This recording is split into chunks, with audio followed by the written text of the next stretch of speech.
Welcome to the next episode of the Powerless Podcast. In this episode, I talked to John, aka SuperDestroyer, who is a self-proclaimed like post-genre. I would call his latest release Sega punk or electronic fused punk music out of Ohio, as well as the co-founder of Lonely Ghost Records. John breaks down his latest full-length release, which was co-produced by Leave Nelson Be, called Nelson Comes to Visit.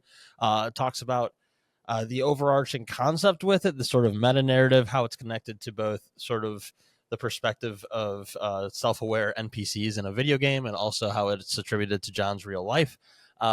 We break that down. We break down kind of the sonic elements and the writing process as well.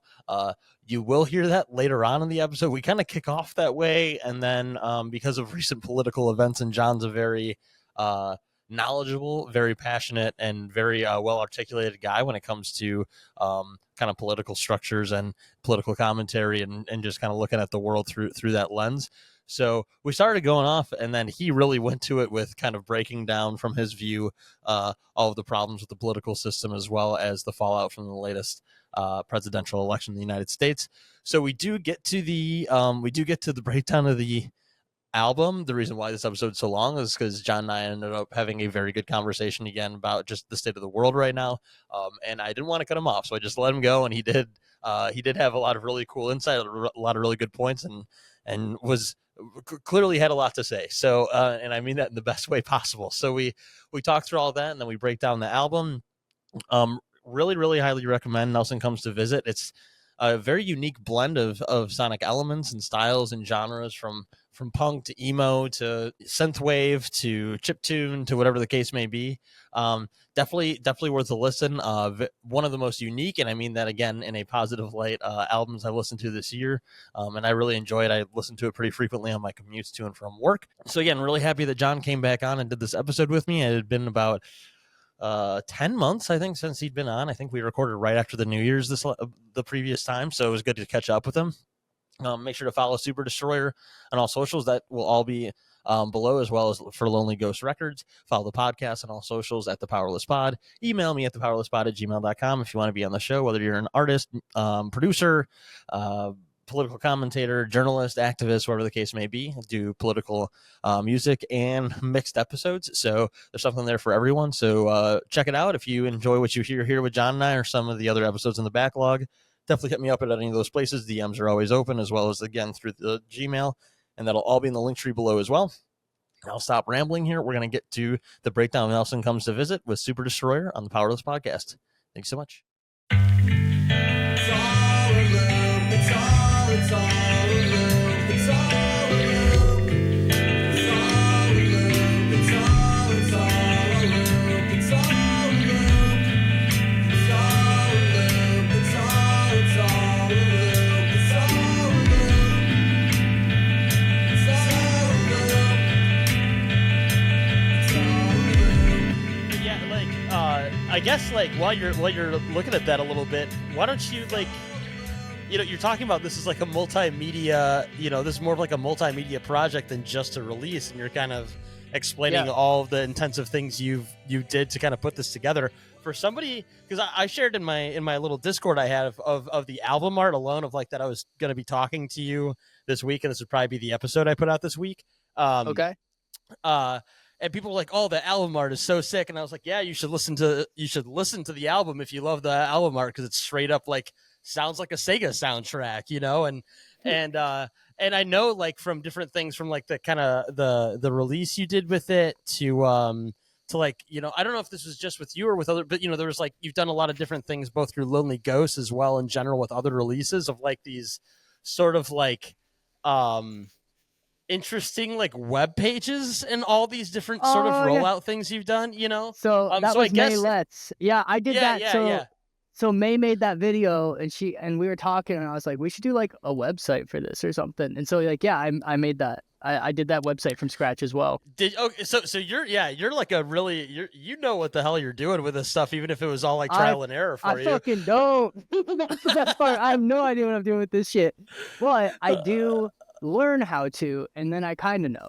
It's like, for me, like, that's kind of like the beauty of DIY for me, is like every single time I stumble my way through something and struggle through it, I now have like this new thing that I can do again, or that I know how to do, that like is fun or kind of like cool or just like, like I still have like the MySpace page templates. So like That's so cool. earlier this year, I did Yeah. a split with Count Your Lucky Stars, and it was like Uh-huh. Mount Oriander, Topia Creatures, me, and Hey, I Love You. So I did all the artwork for this too. So I did the tape layout. I did the obviously I like stickers and all that, but like even the MySpace pages. Right.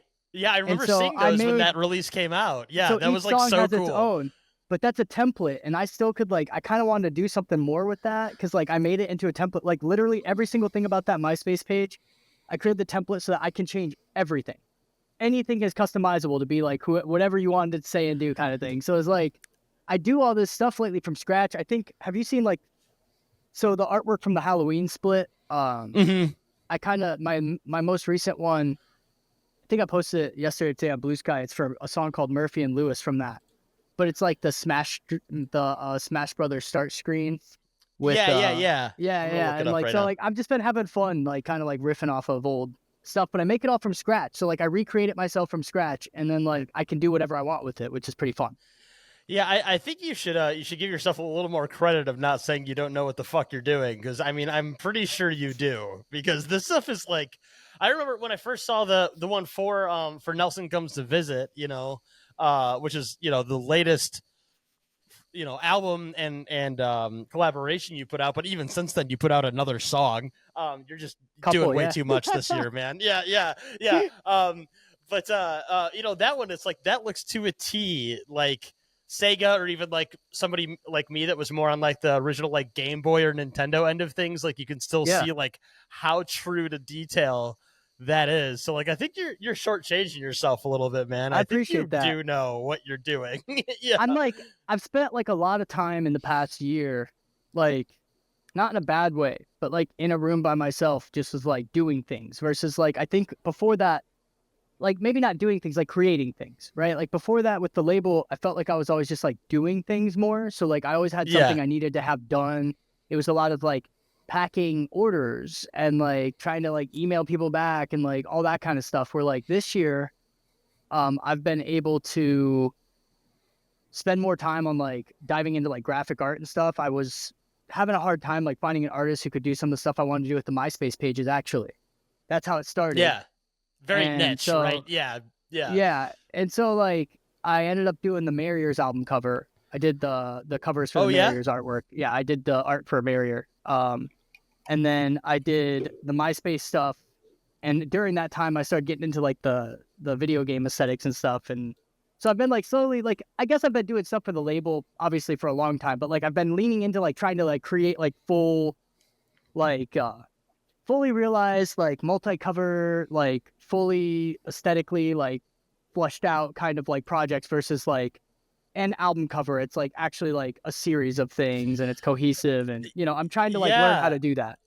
This I'll have to, especially on the video version for people to see it on Spotify or YouTube.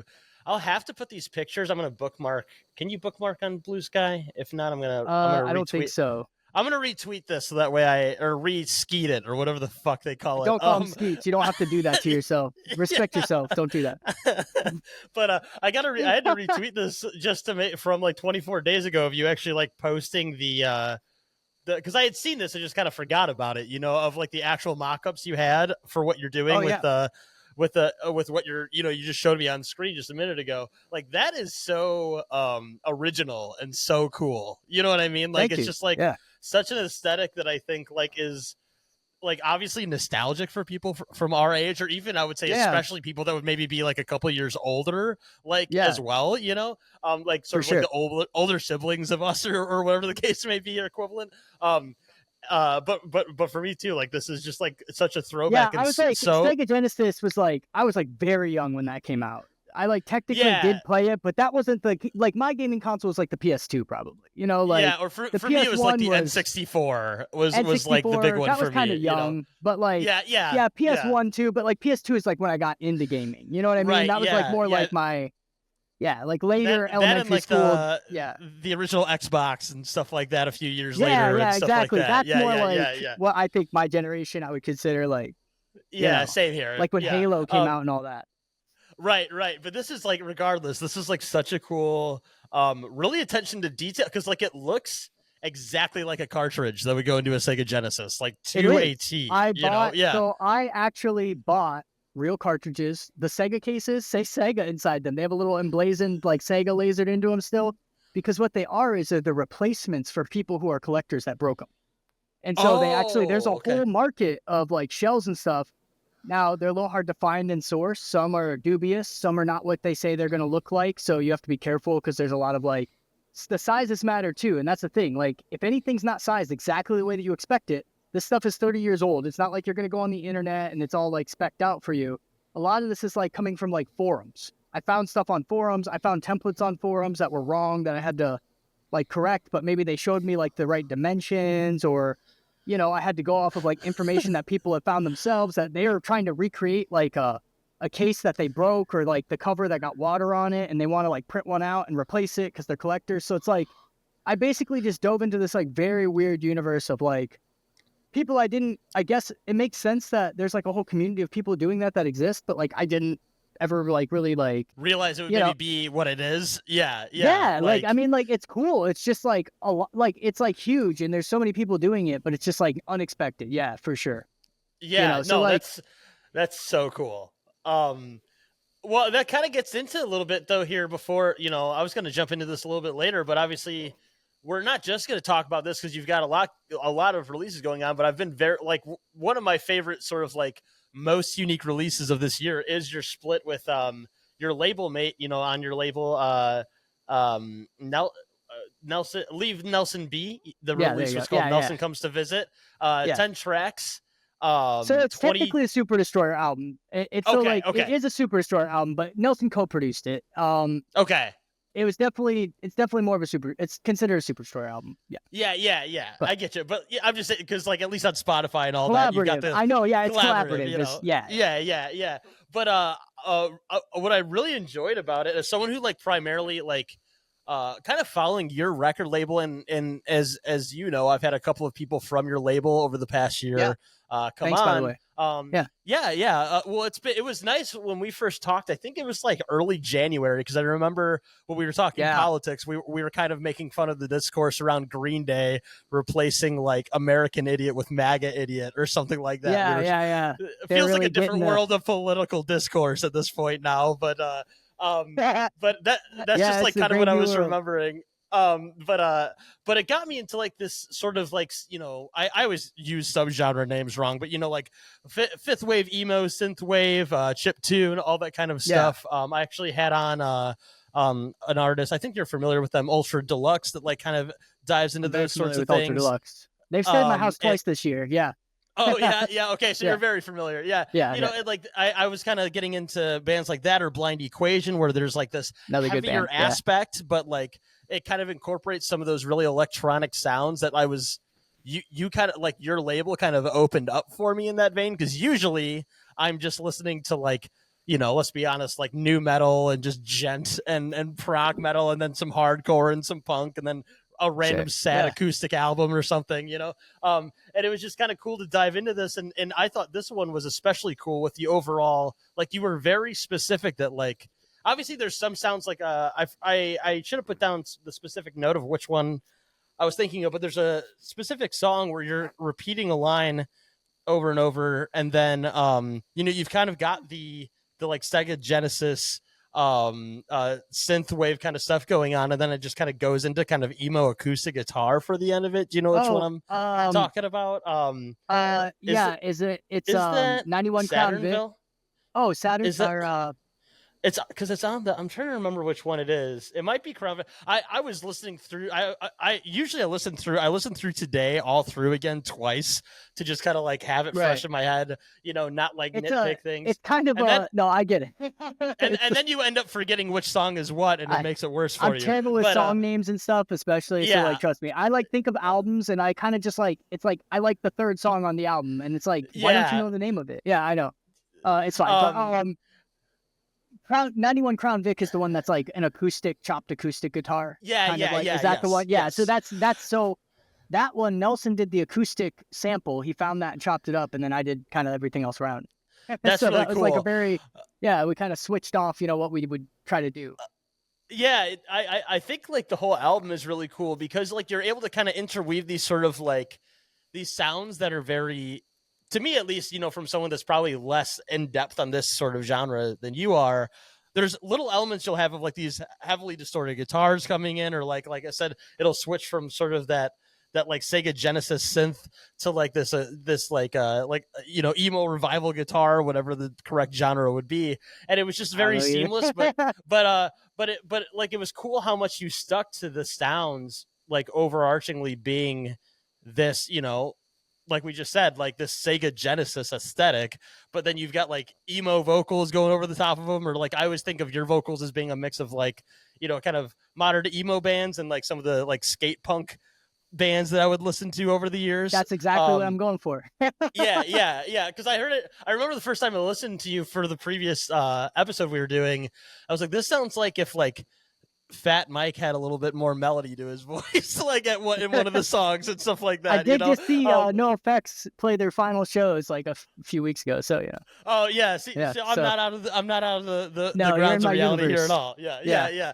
Well, very cool. So I figured what we would do is we talk about this album, but also you put out a lot of music over the last year with various collaborations and I'm sure Also- I'm missing some on my screen right now.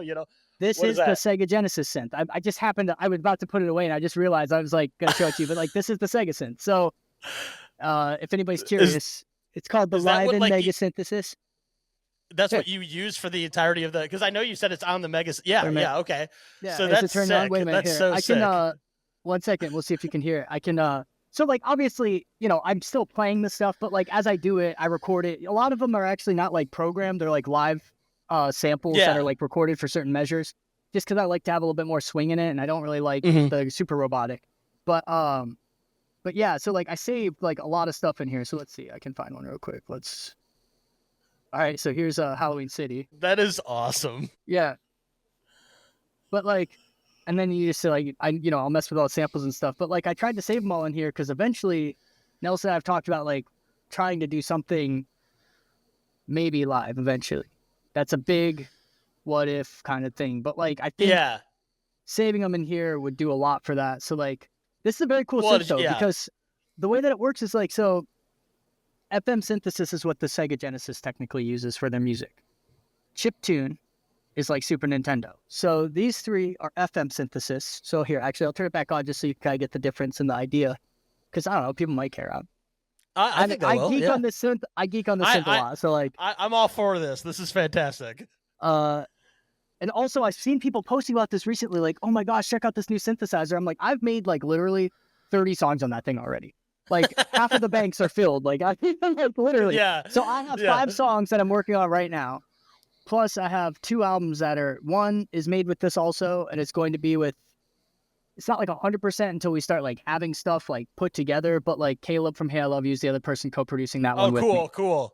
So I did all the chiptune stuff and the synth stuff already, and then he's gonna do some of the guitar work and like fill in some of the other, like whatever. But like working on that, I'm working on something with the Marrier that has almost nothing to do with this. But let's see. So like you could do like a bank.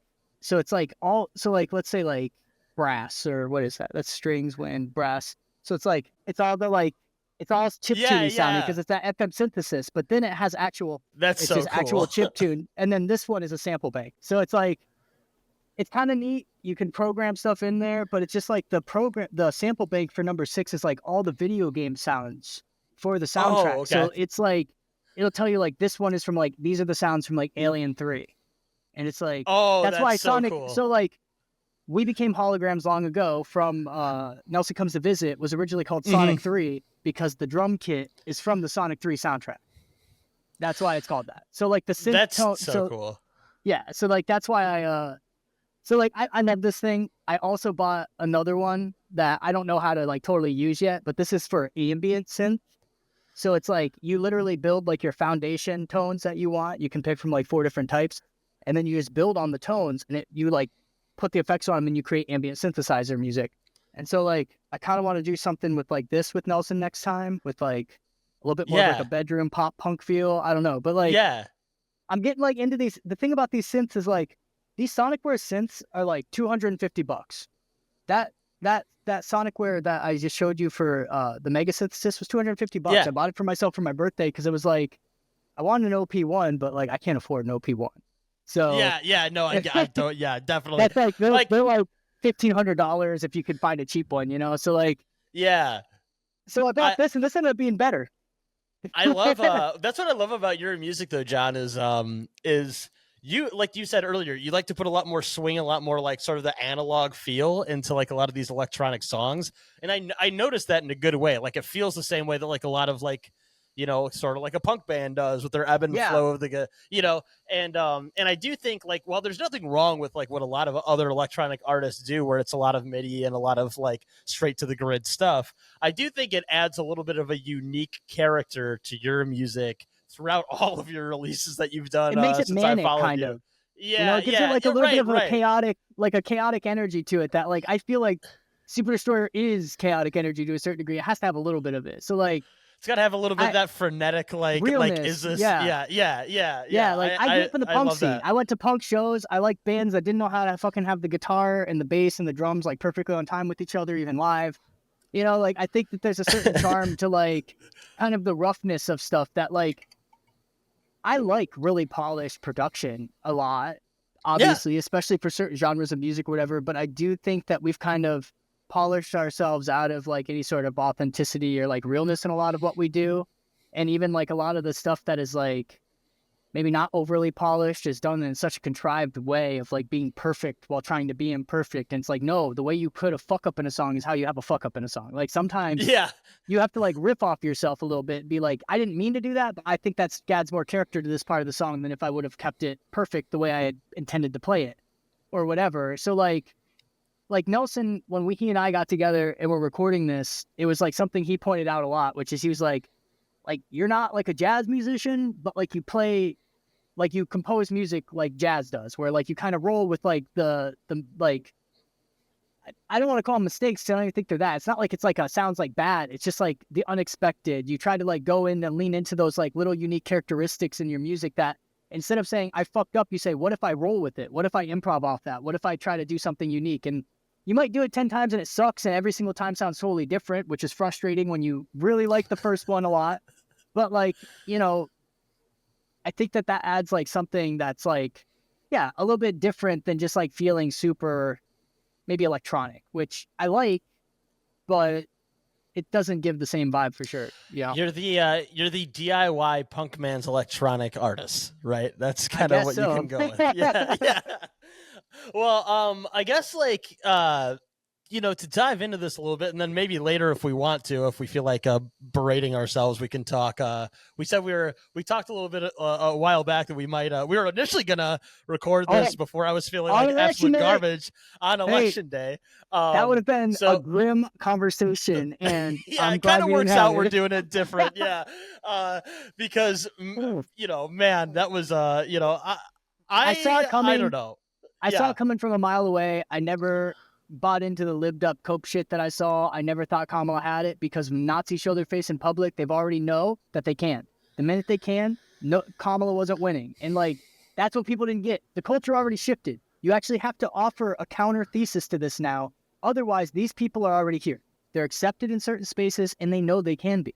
So ultimately, the only thing they have left to do is gain ground. You actually have to present a counter thesis to that now. You cannot just say, hey, I'm not them. You have to say, instead of this ideology, which is at least not defending it or saying it's good. When I say at least, I mean so in the most base terms of it is giving you a direction it is trying to go. It's not just saying, let's try to hold everything from pulling us off a cliff, which is a terrible position. Nobody wants to listen to that person and follow their plan of action. They want to say, who's the person that's going to try to stop it from going off the cliff? That's the person I want to follow. Who's the person who's going to drag it back the other way and put that shit back on land, actually? Right? It's not like, how can we fall the slowest? And like, you can't continue to offer those options to people. So like, I don't know, like I went out and I did my duty, whether I liked it or not, because I just felt like it could get a lot worse without getting into details, you know, but like I have a lot of women in my life that are very important to me also. And I felt like that's doesn't count for nothing. You know, for a lot of reasons, I went out and did what I could. I looked up all the judges and shit in Ohio, but I do live in Ohio, you know, so it didn't really matter. But ultimately, like, it was one of those things where it's like, I don't think I knew it wasn't going to work. It wasn't happening. And honestly, in a way, while I like wasn't going to be, I think especially as like a white dude, I can't be one of the people being like, I'm not going to vote because I don't give a fuck. Like you have to, like, you're not the Yeah. person who gets to say that. Like, oh, you know what I mean? Like people in Right. marginalized communities can say I'm not voting because like that is going to affect them directly. But me not voting in their best, like, you know, trying to further somebody else's interest is like, honestly, not the same. Anyway, but like, you know, at the same time, like I do kind of think this, not maybe Trump, but like at some point something needed to happen that would get people to quit trying to believe in the Democratic Party because they've been Yeah. stealing from us and lying for like so long. Like they don't even fucking oppose genocide. That is the most Right. easy, basic fucking, you morally bankrupt people in our media don't support fucking genocide. Like it's so simple. It's so simple. I don't believe in killing children. There's no defense for that. That's the simplest fucking thing in the world. That was the kind of tough conversation to have. This is what I was, you know, this is something I did an election recap episode with the community organizer. Her name's Jen. She runs another podcast called How the Red Was Won. She actually was initially a member of the Communist Party of the United States, and then her party from Texas actually got kicked out because they walked out of the CPUSA's national convention in Chicago when they had an Israeli speaker come to the Communist Party of the United States. And so she got kicked out of that for being principled against like genocide and against all this kind of stuff.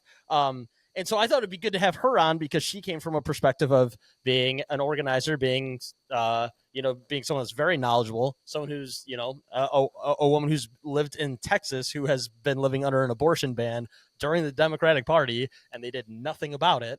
They did nothing about it. And so, like, I don't know, what I always try to go back to that with people, like, all of the points that you just said are extremely valid. And this is why, like, my main thing is I always hated when people would voter shame, because the point should be pointing the finger at the people that are getting $1 billion. What are you doing to get people here? Yeah. Like, it's on you. It's on you. It's not on the voter. You help somebody and they will go vote for you. That's what's so funny. Yeah. $2 billion. For $2 billion, you could have gone out, you could have helped a bunch of people who are unhoused, get a bunch of stability. They would have had some stability. They would have gone and voted for your ass. They would have had an ID now. What are you doing? What are you fucking doing? What are you spending $2 billion on? Israel? Ads about Israel? Yeah. That was Israel. No. like kids are getting fucking, like, kids are fucking dying here. Kids aren't getting lunch here. Kids aren't getting help here. And that doesn't mean fuck the rest of the world. But it certainly means at some point, as the Democratic Party, like, you don't think that maybe you could be the people filling the gap, since the other party are literally cheering on putting children to work at 12 years old and not giving them school lunches anymore. It's so fucking simple to say, like, do you want to have to figure out whether your kid should be hungry all day or not every day for the rest of your life? Because your inability to pay for lunch will not change. Right. Not rocket. Yeah, I get. But what do we know, man? We don't get paid millions of dollars to lose an election as consultants. So like, what are we again, talking I don't blame about? people. I wish I did. If they paid me, they could pay me $500,000. I'd tell them how to win that fucking election. Yeah, I agree. So no, I have the credentials. If somebody ever hears this, hit me up. Hit me up for real. I worked for John Dingell in Michigan in 2011. He was the longest serving congressman in history. I fucking have a little bit of experience. I promise you I understand it is better than these motherfuckers. Better than anybody running these campaigns. Again, I agree with you about the voter shaming thing, right? Like, again, as a white dude, I can't necessarily be, I'm not voting. Because I feel, ethically, that's like not really my purview to say that because it doesn't affect me. But like, I agree. I think you have to win people's votes. I think you have to convince them they want to care. I think you have to tell them that they not even convince them to care. That's what people misunderstand. That's why Kamala Harris's campaign failed. You can't convince people to care about democracy. You ask them, what do you care about? How can I fix it? That's what government is supposed to do. That's what everybody keeps forgetting. Nobody wants to do the only thing that they're required to do to win, because ultimately they are not going to do them for you. And they're not even willing to lie anymore because they're tired of being called liars and they think it's unfair. So they're like, what if we just tell the truth? We're going to give you nothing. Well, right. And it's like, there was I forget which it was David Sirota, who's like the head of the Lever, who, you know, he used to write speeches for Bernie Sanders in the 2020 campaign. He's always been very good on talking about corruption in politics. he said, like, they keep talking about like they decided instead of talking about economic issues and having this story for people about like what who the villains are or what the problems are and all these different things. He's like, they still let it be an auction. They still let it be sold to the highest bidder. And when you're talking about democracy, but you're still like, we're going to have, he said it best. He was like, we're going to have at our own convention, we're going to have Bernie Sanders talk about how billionaires and everything are the problem that are corroding society. And right after that, have my own governor, billionaire speak about how good it is to be a billionaire, and then right after that, the American Express CEO come up and talk about how they're going to be great for business. It's like, what are we doing? Like, what is happening? I don't, and like people. And I know we just ended up talking about politics as a it's okay, whatever. But like ultimately, people seeing this, I feel crazy watching people from like this really out of touch. And I say this again, I have a PhD. I went through the entirety of academia. I've been with all these fucking assholes in a room. I know what elitism looks like, and I know what the perspective is. And there is a certain elitist perspective to the people who sit in these rooms. There is an elitist perspective to the people who, think that the polling and the data and their poli-sci degree and their friend at Wharton all know what they're doing. And this business guy says the economy's good because his stocks have never been higher. And like, none of that means anything. None of that means anything. It doesn't. And like, the thing is like, to actually engage faithfully in the system that was created here, you basically have always had to have a certain level of privilege in society that is not attainable unless you're born into it for the most part. No matter what anybody says. Even like with my background that I've shared with you, I am not one of those people. I've never been allowed or really accepted into those spaces. Like I am because of my ability they've always wanted to utilize the labor and my ideas and all these things that I can produce for people and do because I was good at what I did. But I left it because I got tired of everybody else making money off of it. Dude, I would write book chapters for like research that was being published that should help schools, by the way. So why is it being published in a book? It should be free. Right. Number one. Number two is like, I would write these books that are being sold for $100 a pop and I would get offered $50 gift card for their bookstore. That was what I got paid. Jesus Christ. Like, that's why I went to academia. I need more money as a fucking teacher, dude. That's crazy. That's crazy. That's you know how insane. much I went into to do that shit? Well, yeah. I mean, I guess like those people, right? The system is created for like me to make sure I'm always in my place, even if I can succeed. It's made so that people who are already born succeeding can stay there. And ultimately, that's what people don't understand about our system. And that's what people don't understand about the people who are listening to us tell us how you and I think every day. I don't need somebody to tell me what I think. I know what I think. I live here every fucking day. I actually think Kamala Harris and Donald Trump and all these people maybe need somebody to tell them what they should think. Because ultimately, well, they do, unfortunately. It's the wrong people. But the point is like they don't live in the real world. And yet, everybody who knows something is telling us that they got to tell everybody how they're wrong. You can't convince somebody they're wrong about their experience. It's the same problem we run into with the white supremacy shit, right? It's the same problem we run into with like the conversation about wokeism is because there's certain people who don't understand the concept behind what woke really means, which is more about like being accepting of others, understanding your position in society, trying to create space for others so that they can be successful if you are in a position where you are, right? Like those kind of things. Like it's instead been utilized, I think purposely and insidiously, to make people feel as if you're trying to tell them that their struggles in life aren't real, that experience they had, that hardship they had was not real. You're invalidating it. And like for most people, it's fucked up. But when you live in America, that's kind of all you have. Most people are defined by their hardship, not by their joy, not by what they like. It's defined by what they've had to go through, what they've had to survive. That's the truth. Yeah. Every motherfucker you know that talks about success talks about how they didn't sleep. I do it because I didn't. And that's part of it. That's a part of it. You have to talk about it because that's your credibility in America, not the joy you can find or the happiness or your friendships or anything. It's about what have you done to suffer?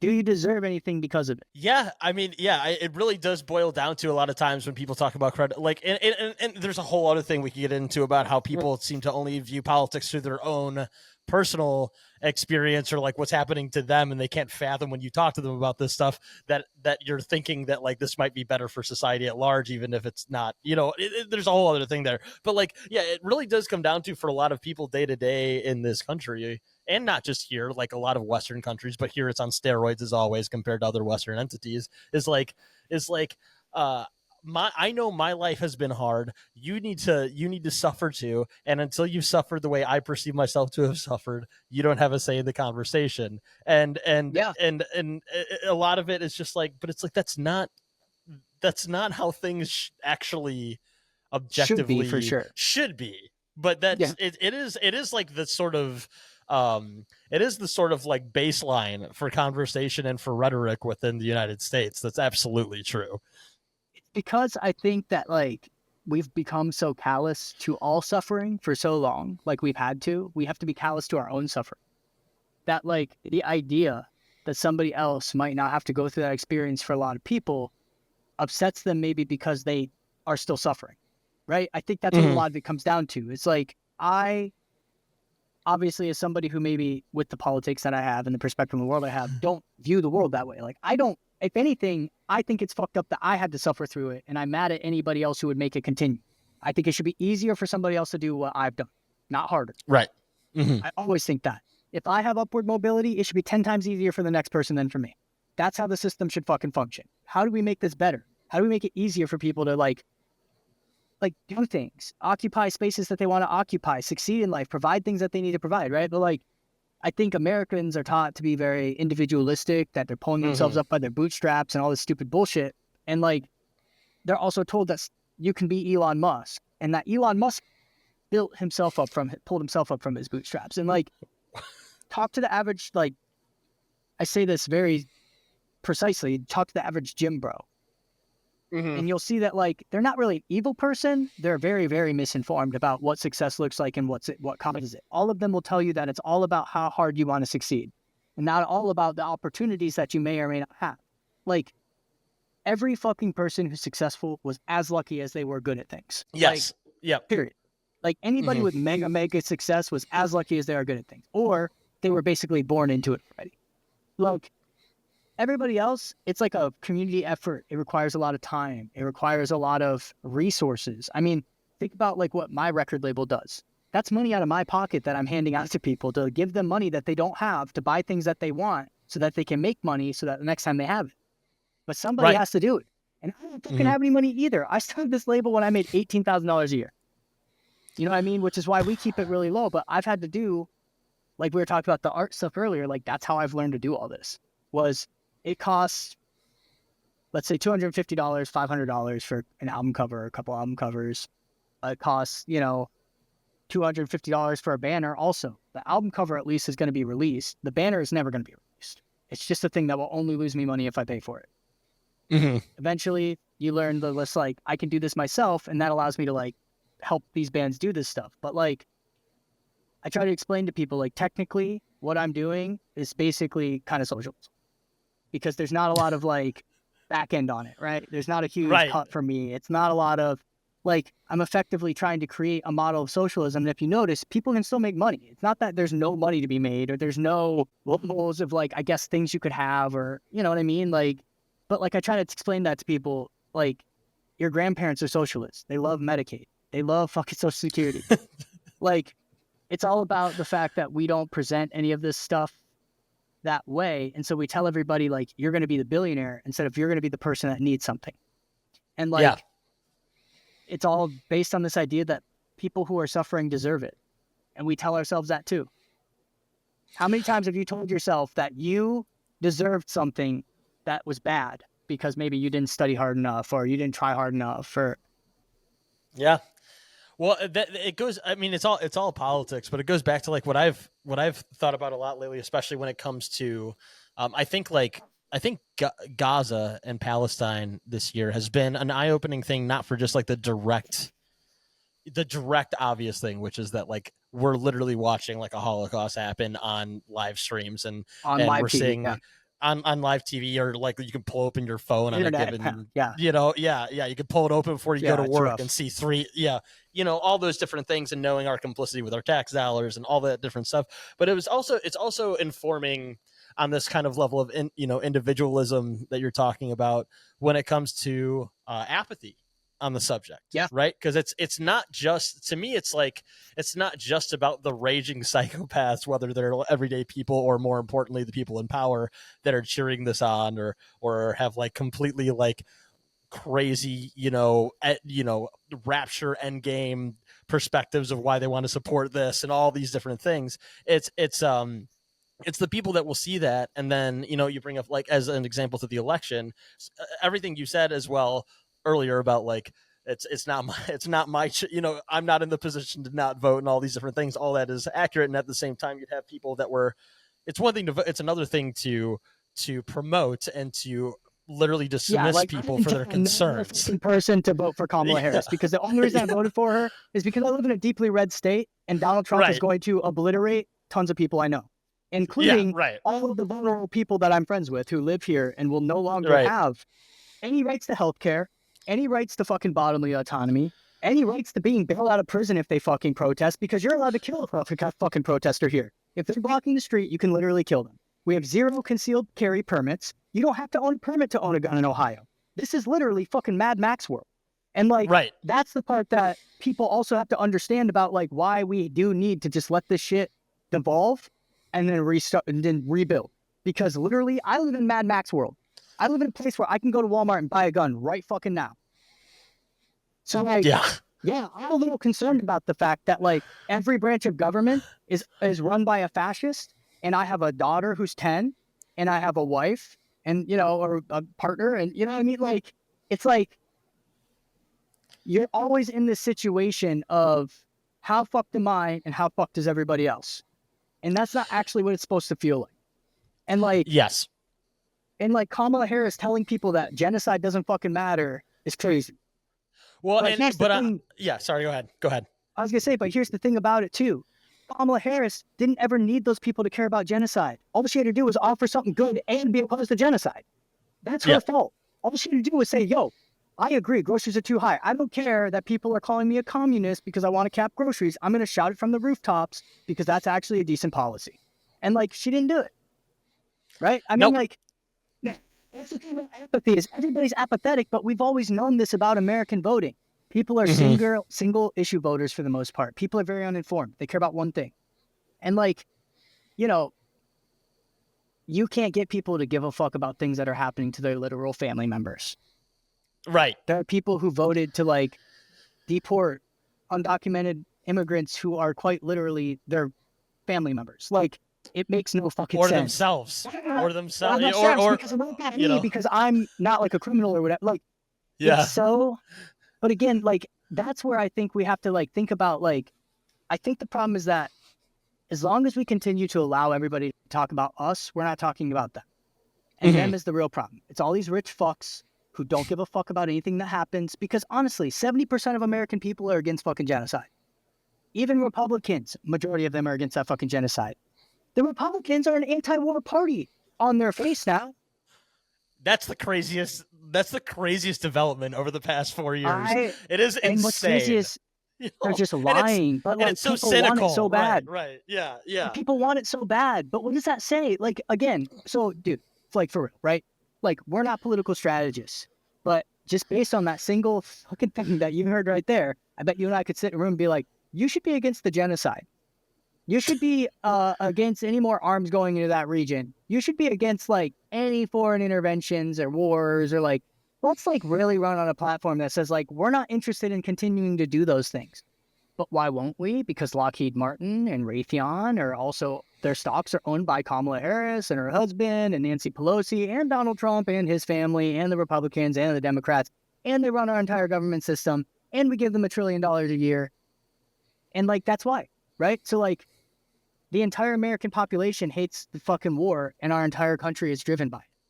Yep. Well, and like, it's one of those things where it's like, one of the last few things that we create here is bombs and bullets. You know what I mean? We make great weapons. Yeah. Bombs and bullets, baby. Bombs, bullets, and like some really, really, really scary spy tech at this point.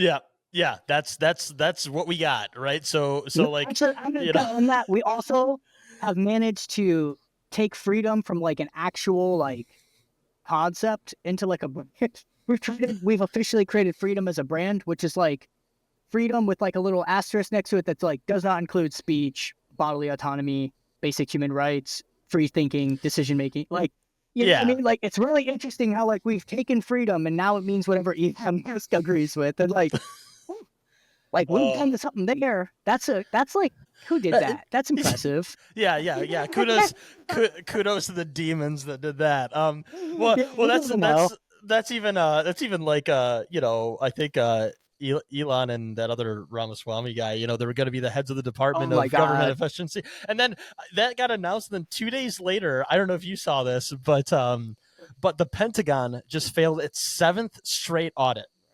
Right, it failed its seventh straight audit. It hasn't passed them in fucking I 7 years, was gonna right? say decades, Um, right? Like, oh, decades I thought it actually, was but like like decades. Yeah. it's decades, but like seven straight of just like Wow. completely failing. And it's like, is that what they're talking about when they're going to go by government efficiency? Because then yeah, I'm sure that's what they're talking about, right? They're totally talking about So trimming down that. They're going to trim down the military, right? That's what they're going to do for government efficiency, right? That's no, totally they're what's going to going happen. to No, quit wasting money on educating children. I mean, come on. We don't yeah, need that. We don't need people to know how to read in this country. well, We need the, people who can work for yeah, me, even though I'll replace them with AI.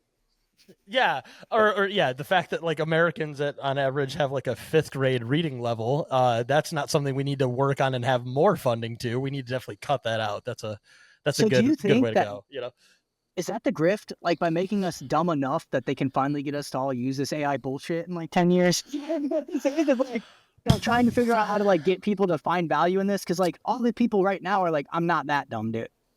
Like, it really feels like 80s dystopian sci-fi movies. The only problem was that they didn't go far enough.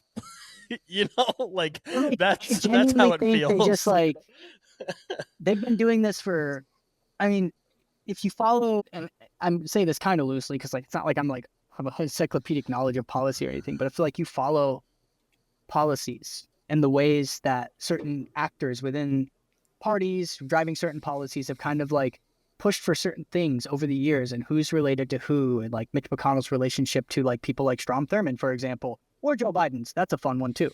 Yeah, But like, you start to look at like these historic party movements, right? And like even with that kind of like polarization that had started in the 60s when the party started to sort based on like ideological policy positions versus like regional party politics, if you will. It was like it's kind of still hard to comprehend as people who've never really like totally lived there, but it's like the idea that, obviously like the Democratic Party in New York City had a stronghold, and so it was like you could be somebody who was like pro-slavery in the 1800s there as long as the party supported that. It didn't really matter ideologically. It was more so like certain things, you know what I mean? It's like kind of hard yes, to understand, but it wasn't so ideological. But like with that, like, you see that starting to happen in the 60s. You see the Civil Rights Acts happen, which really galvanizes a lot of white supremacists to kind of move towards pooling their interests. They start to bring in like these fundamental religious groups in the 70s and 80s. That's when they started to court them with Ronald Reagan. mm-hmm. And Nixon to a lesser degree, but Nixon was like a ghoul that was so Nixon was like pro-environment and open trade with China. So like Nixon was like a Republican more in the old school sense of republicanism, where he was like a racist with some liberal like economic policy and Right, global mm-hmm. like international trade and stuff. Like, it's hard to even explain now how far right the party is. I know. And like pick one, both. But like, Yeah, both. because like we've never actually seen a party so committed to like ideological principles before. But like that's because people like Mitch McConnell have been partnering with these like very, very extremist religious foundations like the Heritage Foundation for 40 or 50 years. They've been implementing these little policy changes. They've been seeding these things to create new rules or change rules that allow for this change, which then will allow for this change, which then will allow for this change. And then once they have those changes, once they have the ones they can accomplish through legislation, they also, attack the Supreme Court more. They've always been seating the Supreme Court on the Republican side. They even succeeded some of those seats on the Democratic side. I'm pretty sure Bill Clinton is responsible for one of the fucking Heritage Foundation It was definitely like recommendations. an out in the open project that they had been having through the Heritage Foundation, the I mean, Federalist the Society, judge- for 50 yes. years. The You know what I Federalist mean? Society. That's the Yeah. Federalist Society. That's what I meant. The Federalist is where they're pulling the judges from, but they're partnered with the Heritage Foundation. Yeah, They're the same. it's all the they're same. basically the Yeah. same people. Yeah. Yeah, but like but what happened was, so they started pushing it through the courts, and then they have these judges who are willing to pass things, and now you have a Supreme Court who's passing these things and saying that this stuff is legal. That's how you end up with a president that's granted immunity for official acts, which again is like this weird fucking way that they're engaging with our constitutional rights and things like that, because they're working on technicalities where it's like technically what they said is not unconstitutional. He can, in fact, make these decisions based on our historical definitions of that. We've allowed how many presidents to bomb how many countries and kill how many people. So, like, if we're literally talking as American citizens about, like, should the president be granted the power to legally murder people? What the fuck are you talking about? He's been legally to murder people since every generation you've ever met has been alive. Yeah. So it's not really a question of that. It's whether they're allowed to kill you. Mm-hmm. Yeah. It's not about whether they're allowed to kill people, right? And so, like, in a way, right, this is what happens, is they kind of pervert and bend these little things that can be interpreted in two different ways and still be accurate. They're the Schrodinger's cat of fucking, like, legal ideology, right? Of like these kind of ideological approaches to, like, a justice system and, like, governance and things like that. And they're kind of doing this thing where it's like, you can and can't do this, and we kind of let it live in this limbo until we have the right people to decide which waveform's collapsing. And, like, ultimately, the right has been working that fucking angle for 50 plus years, literally 50 plus years. And the left never has. They never have. What They've even always was the forced left people to do it. in the past 50 They years never have. electorally? Well, Yeah. that's the point. It's Yeah. always been forced on the people who have to suffer through it to step up. There's very few leaders that come out of that party, out of the top movement, and come down and say, like, I get it. That's why Bernie Sanders was so fucking big. If he was 20 years younger, he would be president right now. But, like, ultimately, the problem is, like, historically, we've never had a party that gave a fuck about people. We've only had a party that gave a fuck about corporations. And capital. And then we had a party yeah. that had to pander to people because that's where the only way to compete against the other one that literally was like, dude, we'll do a Hitler. We'll do two Hitlers. What do you want? What do we need to do here? How much gas will you buy from me? How many missiles can I sell you? How many resources can we destroy and then take hold of to control? Like, it doesn't fucking matter. Elon Musk will let everybody die until it's him and 20 people left, as long as it's fun. Yep. It doesn't fucking matter. It's a good time to be optimistic. It's the crux of the conversation. I know it's I think it is, though, actually, because everything I'm saying is true, and ultimately, when everybody's boiling together, they're all gonna start talking about how it's hot. Problem is that everybody's been boiling over here. It's hot. No, it's not. It's hot. No, it's not. It's hot. No, it's not. It's hot. No, it's not. But when everybody's doing it, they're all gonna finally say, like, this fucking sucks. This fucking sucks. When your kids start getting sick, when their payments start coming through, when they can't afford to live, and I don't think that's good. I don't want any of this to happen, but ultimately I think it's going to, and the only positive thing you can pull from it is, hopefully, we can all look at each other and say, we are not the problem. Somebody else is. The person who decided to not pay me $5 more an hour is the fucking problem, not the person who's getting paid $5 less than they should. Yeah, like, I think that's the one sort of consolation in all of this for, I think, a lot of people should get, even whether they were like somewhat of a Democratic supporter, whether they're someone that's more disenfranchised, which voted, whatever. Democratic supporter. Like, I hope that anybody who was out there doing that just recognized that, like, it's really bad the other way, but, like, I would genuinely hope that there's, especially anybody who likes your show. Same here. At this point, I don't know what they're doing here, but they're just like a glutton for punishment, I guess. But like, I think one thing that people across, like, the electoral political aisle are underestimating is how big of a fire they're going to see over the next coming several years. You know what I mean? Like, because I do think what we saw in, like, 2020, which everyone viewed and was some of the most civil unrest we've seen in decades, I think that's going to pale in comparison. I do. Well, hope at least that there's going to be a lot of this sounds weird, but I hope there's a lot of unrest. Like that's just like what I hold on to. And like you said earlier, like what this is the optimism that I have with that I've said is like I think we're looking at the decline in real time here, and I think it's going to be bad for us here, but it's going to be better for the rest of the world. Like That's the when thing, though. It's like we're not the I only don't know. people doing it. It's everyone. Yeah, it's everyone. that's true. Yeah, Like every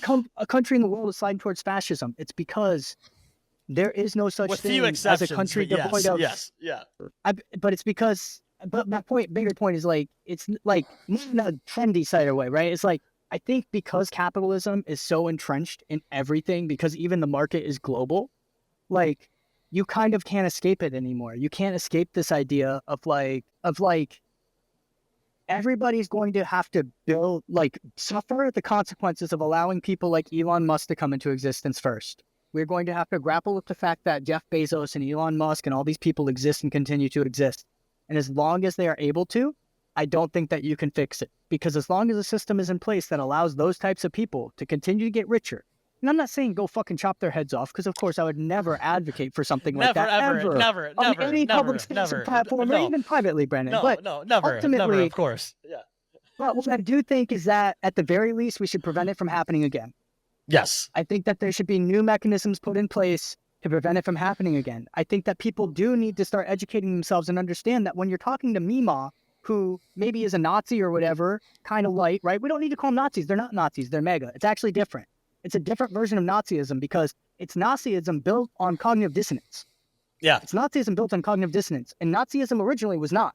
It was very much about believing those things, where now it's almost like not believing those things while believing those things. So it's like this weird thing. But in my opinion, there's actually a lot of opportunity in there to engage a lot of these people who aren't actually Nazis because they were taught not to actually like want to kill other people they disagree with. They just really feel weird about it, right? Which is like kind of a threshold that's not good, but it's a threshold where there's still humanity involved with it. And I think like those types of people, you need to deprogram them before they go to the full part of Hitler, where it's like the Jews are the reason you don't have money or whatever. Like that's what they're trying to do right now, right? Same messaging with immigrants. And it's like, what you need to point out is like the 1950s that Donald Trump and all these people are telling you to return to had very high taxes for people who made more than a certain threshold of income. In fact, the progressive tax income system comes from developing a way to tax those people in what they consider to be a fair way. That is why we all struggle under the progressive tax system instead of just paying a chunk, because it was developed to make rich people pay their fair share with a means of considering fairness, right? Of like, okay, if you make this much, you get to keep the same as everybody else. But then if you make over this, that money gets taxed this way. And if you make over this, then that money gets taxed even more. So that if you do make $1 billion, you are paying a lot of it to people. But if you make 100,000, you're not giving the same proportion. That's the concept behind it. And in the 50s, we tax it like fucking 90% after a certain percentile, 80%, right? That's why under FDR, everybody gives Eisenhower the credit for like what FDR did. FDR created this system that allowed for the wealthy to have to inject money back into investing in the infrastructure, into society, into creating productive workers, into creating, wellness and things like that, that if you invest in, prevent a lot of costs in societies and prevent a lot of like ill things, right? But like, they don't teach you that in history class. They don't teach that anywhere. And like, all these Republicans think like, oh, well, it's trickle-down economics. Reagan closed the mental institutions and gave us a huge deficit. FDR fucking taxed rich people and gave us freeways. Yep. Like, ultimately, that's what people don't get. It's like, if you want to go back there, let's have that conversation. Let's go back there where the CEO of a company made 4 times the amount of the worker, not 4,000 times or 4 million times or whatever the fuck. Yeah, is, because I can't even imagine. But like, yeah, that's the truth, right? It's like, so I think like we need to try to find a way to have those sorts of conversations to get people to realize that like a lot of the things that they think or that they even like already, Social Security. It's called Social Security because it's socialized security. That's what the social means. Like, we have to deprogram this idea that anything that helps other people is going to lead to like fascism, which is ironic. It's like, oh, you have to vote for capitalism, otherwise it's going to be fascist. It's like, no, dude, capitalism is tied to fascism directly. Yeah. So it's like, I know. It's mind-boggling to try to explain to people, but you're 100% correct on all of those things. It's just like you said. I think it goes back to education, indoctrination, wealth inequality, and all the above. but I And think that yeah, we can, you know what I mean? Like, I think people can like have these conversations with each other a little bit. Like at work, I work with a lot of young men, like adult teenagers through like early to mid 20s, mostly, like my employees and the people I work and treat and stuff like that at work. All of them are like mostly young men. And like, I have these conversations with these guys.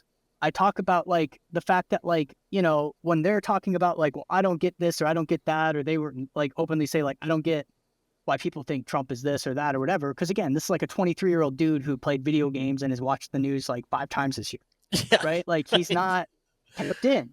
And so like they don't see a lot of this stuff, or they think people are being too sensitive or whatever the case may be. But like I then will say things like, dude, don't you think it's weird that Elon Musk can have $300 billion and you're telling me you live in your parents' basement? Don't you think that's fucked up that you both work 50 hours a week probably? He doesn't work in 50 hours a week. He's one of the number 1 Diablo players in the world, which means he doesn't work at all. no, But like, you know, he's hanging out with Donald Trump. Why is that? Because he's going to be our fucking president, technically. Elon Musk is going to run our country. And that's even scarier than when it was Donald Trump, to be honest with you. Donald Trump scares me less than J.D. Vance, than any of the people around him, because Donald Trump doesn't know who most of the people that I give a fuck about are in any sense, and he won't care. He only cares about himself. All these other people actually do have these weird, like, ideological pursuits that they're going to follow. And they have a better idea of how to do it. And, like, Elon Musk is scary because he is a fucking ghoul. He is, like, actually an evil, twisted fuck. I like genuinely think that like he wants to see people suffer. Like, I mean, you heard these people, Tucker Carlson. He said that live. He said that like people were going to suffer under the economic decisions and that they it'd make. be okay. Yeah, It would be okay. it's insane. So it's like, but like again, you know, I think like there's different levels to all this stuff, and there's like different positions to be in place, right? Like the people who are the most likely to be affected by it, you don't have to convince them to give a fuck because they already do, because they live it. So like ultimately, those are always the people who suffer the most, because those are the people screaming and yelling and trying to get the attention that other people won't, right? So it's like, that's where I think people need to start engaging with each other more, because me saying it makes people think about it, where like they're just ignoring people that they never cared about in the first place. Yeah. And I think like, you know, I think people need to see the opportunity, and that's what I think the opportunity is to like reconnect with other human beings in a real way and be like, I don't know, man, do you think that like Sarah over there should fucking, like, her kids should die because she's Muslim? Like, do you think that that's fair? Do you think like somebody should be like sent out of the country because like they were all like suffering persecution in their own? Like, do you think that's cool or whatever? Like, I think like most people will tell you no. That's the truth. So like one of the things is like a lot of people support like stronger borders and all that shit, but most people also support giving asylum to the people who are here. That is actually a very popular opinion. So I think like, again, we have to quit letting, and I know I'm like, this is a long-winded, I've been thinking about this a lot, and like, I'm sorry if it doesn't quite, like, if I'm not bringing it out, but like, we have to quit letting like the media and politicians tell us what everybody fucking cares about. We have to quit letting these be the people who are creating the messaging and who are trying to steer the ship. We can take control of this. There's millions of people who actually have decent values, I think. And I think it's more people who have decent values and don't, probably, but they only know what they know and they only care about what they care about. And you have to tell them that these things are going on. Most people do not support like killing children, straight up, period, under no circumstance. Like, they're not going to support soldiers shooting children in the head, but they have to know what's happening. Yeah.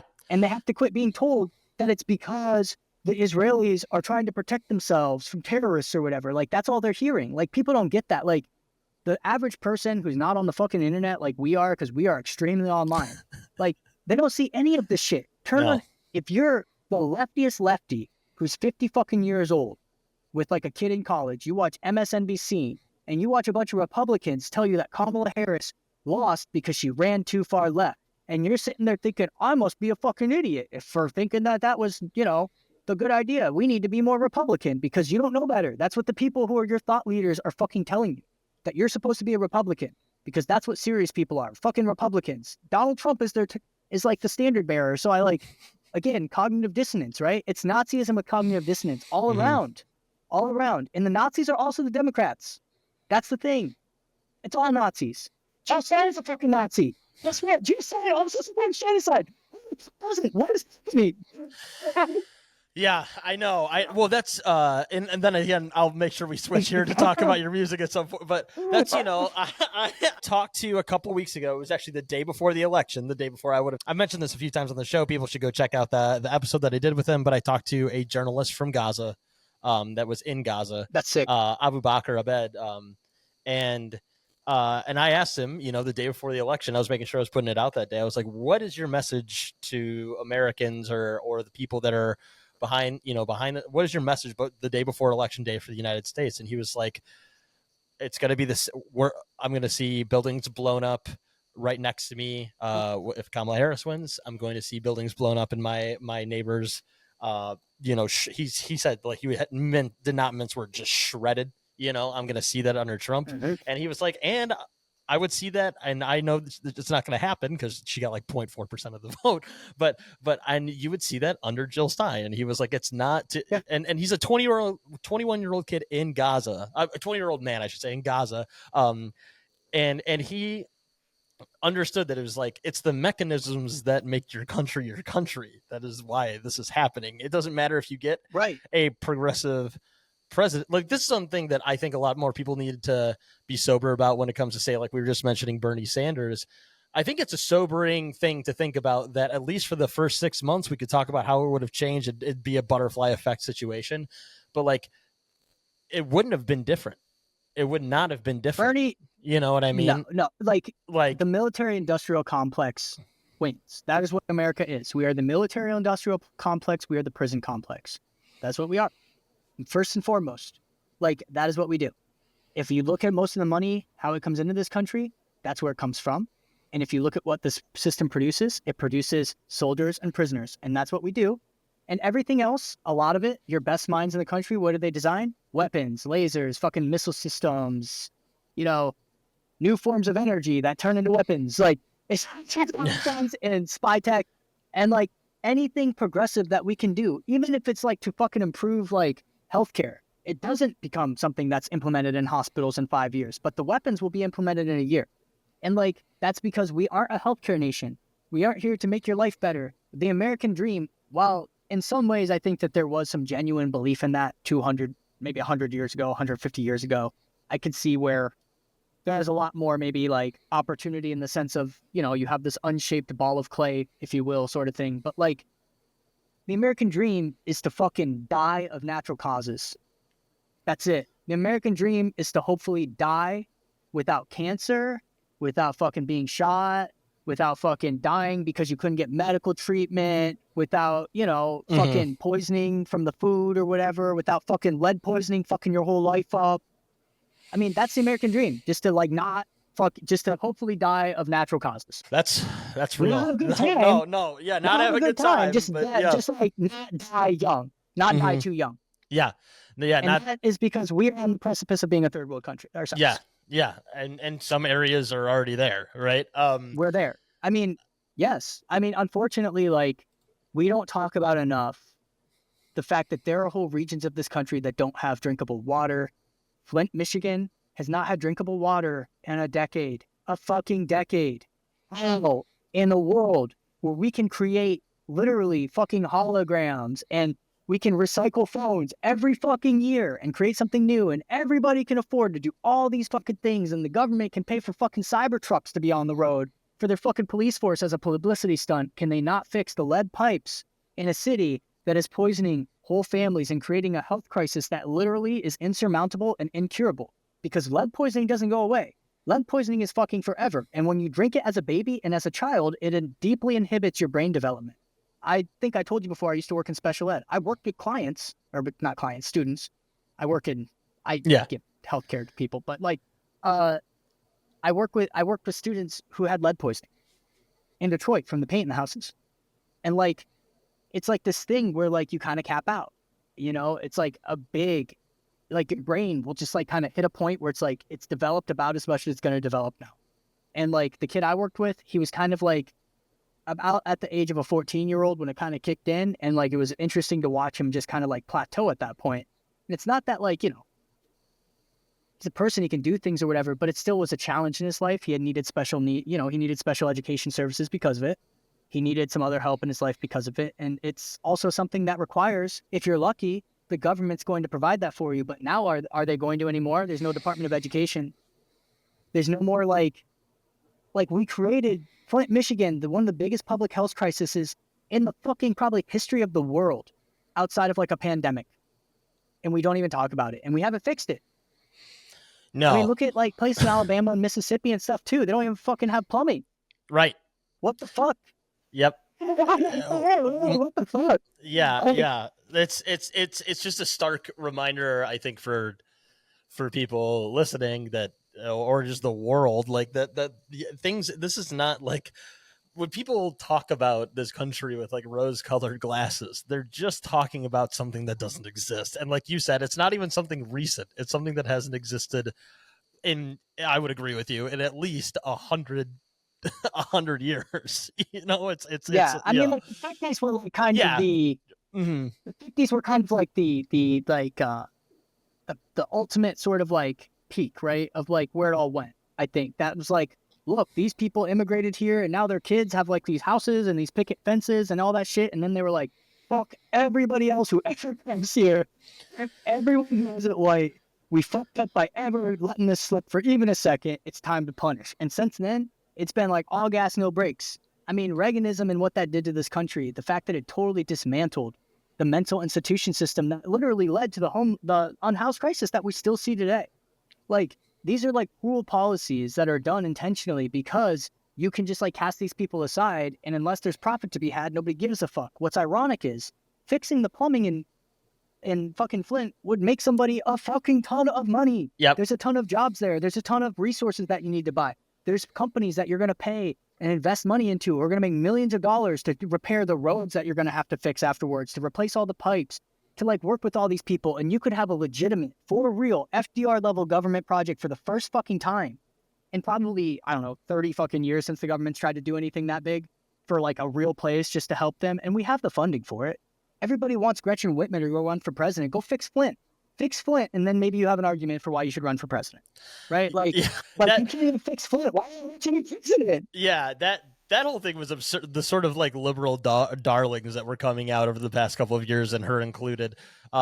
Insane. Or my own governor, that's like literally the richest politician that exists in the United States. Like what's his name? Pritzker. JD Pritzker. Yeah. Pritzker. Yeah. You know, like, it's like, this is where we're at, man. These are the people that are going to save it, I guess. But, John, I want to make sure to switch, because I could talk about this for 4 hours straight. But I want to make sure to switch, that we make sure to talk a little bit about your music. All right? Is that all right? Yeah, of course. Yeah, of course. Yeah. I've just been like, I gotta be honest, for my transition, one last thing is just like, I've been thinking about this since the day she lost. Yeah. I watched her lose and I felt nothing. I felt literally nothing, because I knew it was coming so much. I was so confident that she was going to lose that, like, I literally knew every single thing that we've seen was going to happen. Yeah. And so, like, I think for a long time, again, I think I personally have kind of, like, recognized that the value in continuing to invest any time and effort into the political party system is beyond us now. Yeah. And, like, I do think that, like, this is the time for everybody to take that, like, the world is always a scary place. But nothing better ever comes from people hiding. Nothing better will ever come from people who don't take action. The only way to get something you want is to make it happen. And that's true. I mean, like, I don't believe in like the whole like grind set bullshit, but there is a certain level of truth in that, right? Which is that when you do put all of your energy and effort into something, you are more likely to produce the results you want. You are more likely to get other people to care about it, because you care so much, they care too. I mean, it's the same principle of starting your fucking band. You do it for your bands. I do it for my record label. And you know what? I go out into the world and I try to do that with like real shit I care about too. I talk to people about things. I engage them in conversations. And it's not like I'm out there like being an advocate talking to 5,000 people all the fucking time. I talk to people I know who actually give a shit about my opinion, because those are the only people who probably I'm ever going to change their opinion anyway. Right. And so those are the people I'm trying to engage with. And I understand saying you don't want to go to the holidays and shit. Like, that's fine. I get that. But just remember, all those peoples are still going to be fucking Nazis. And if you're not talking to them, somebody they actually care about, watching somebody they don't care about suffer on TV is not going to change their mind. Listen to people they hate make the same point you could is not going to change their mind. It's going to make them even more so disagree with it. So everybody does also have to recognize that, like, the uncomfortable conversation should be had, even if there is a fuck you with it. The uncomfortable conversation should be had. And in my opinion, I don't think the fuck you should be a permanent thing. I think you have to continue to expose yourself to those people to remind them how fucking crazy it is, how fucking insane it is, how fucking unhuman it is to see these perspectives and just go unchallenged, unthought about, uncritical, because that's what it really is, a lack of criticality. It's not that these are not people with feelings. These are not people who are not human beings anymore. These are people who are not willing to engage critically because it's easy. And you have to make it hard for them to be uncritical. That's the thing that we need to do now. It's not telling everyone to go fuck themselves. It's explaining why they should. Yeah. A little different, but No. also it's not go fuck yourself. It's you were wrong, but you can be right now. Yeah. You were bad, but you can still be good.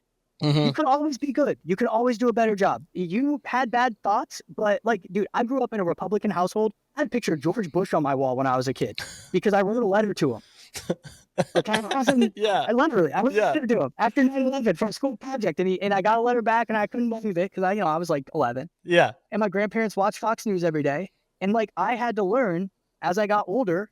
And punk, getting into punk stuff helped me. But like, that's how I learned, like, wow, this is a fucked up way to view the world. I know for a fact people can change the way they think.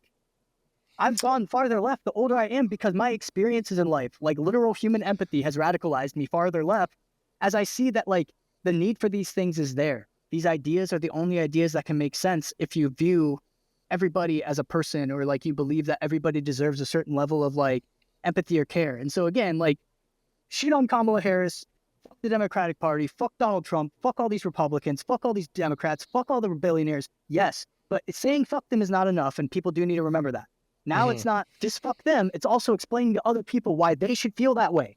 They should be on your team, not supporting Elon Musk, because Elon is going to fuck them over, and you two together can quit your job or it's not going to work today, and that job might not be able to make any money, which all of a sudden makes you incredibly important again. And everybody remembers, oh yeah, that's right, all these people I haven't given a fuck about actually are very important to every single thing that I do.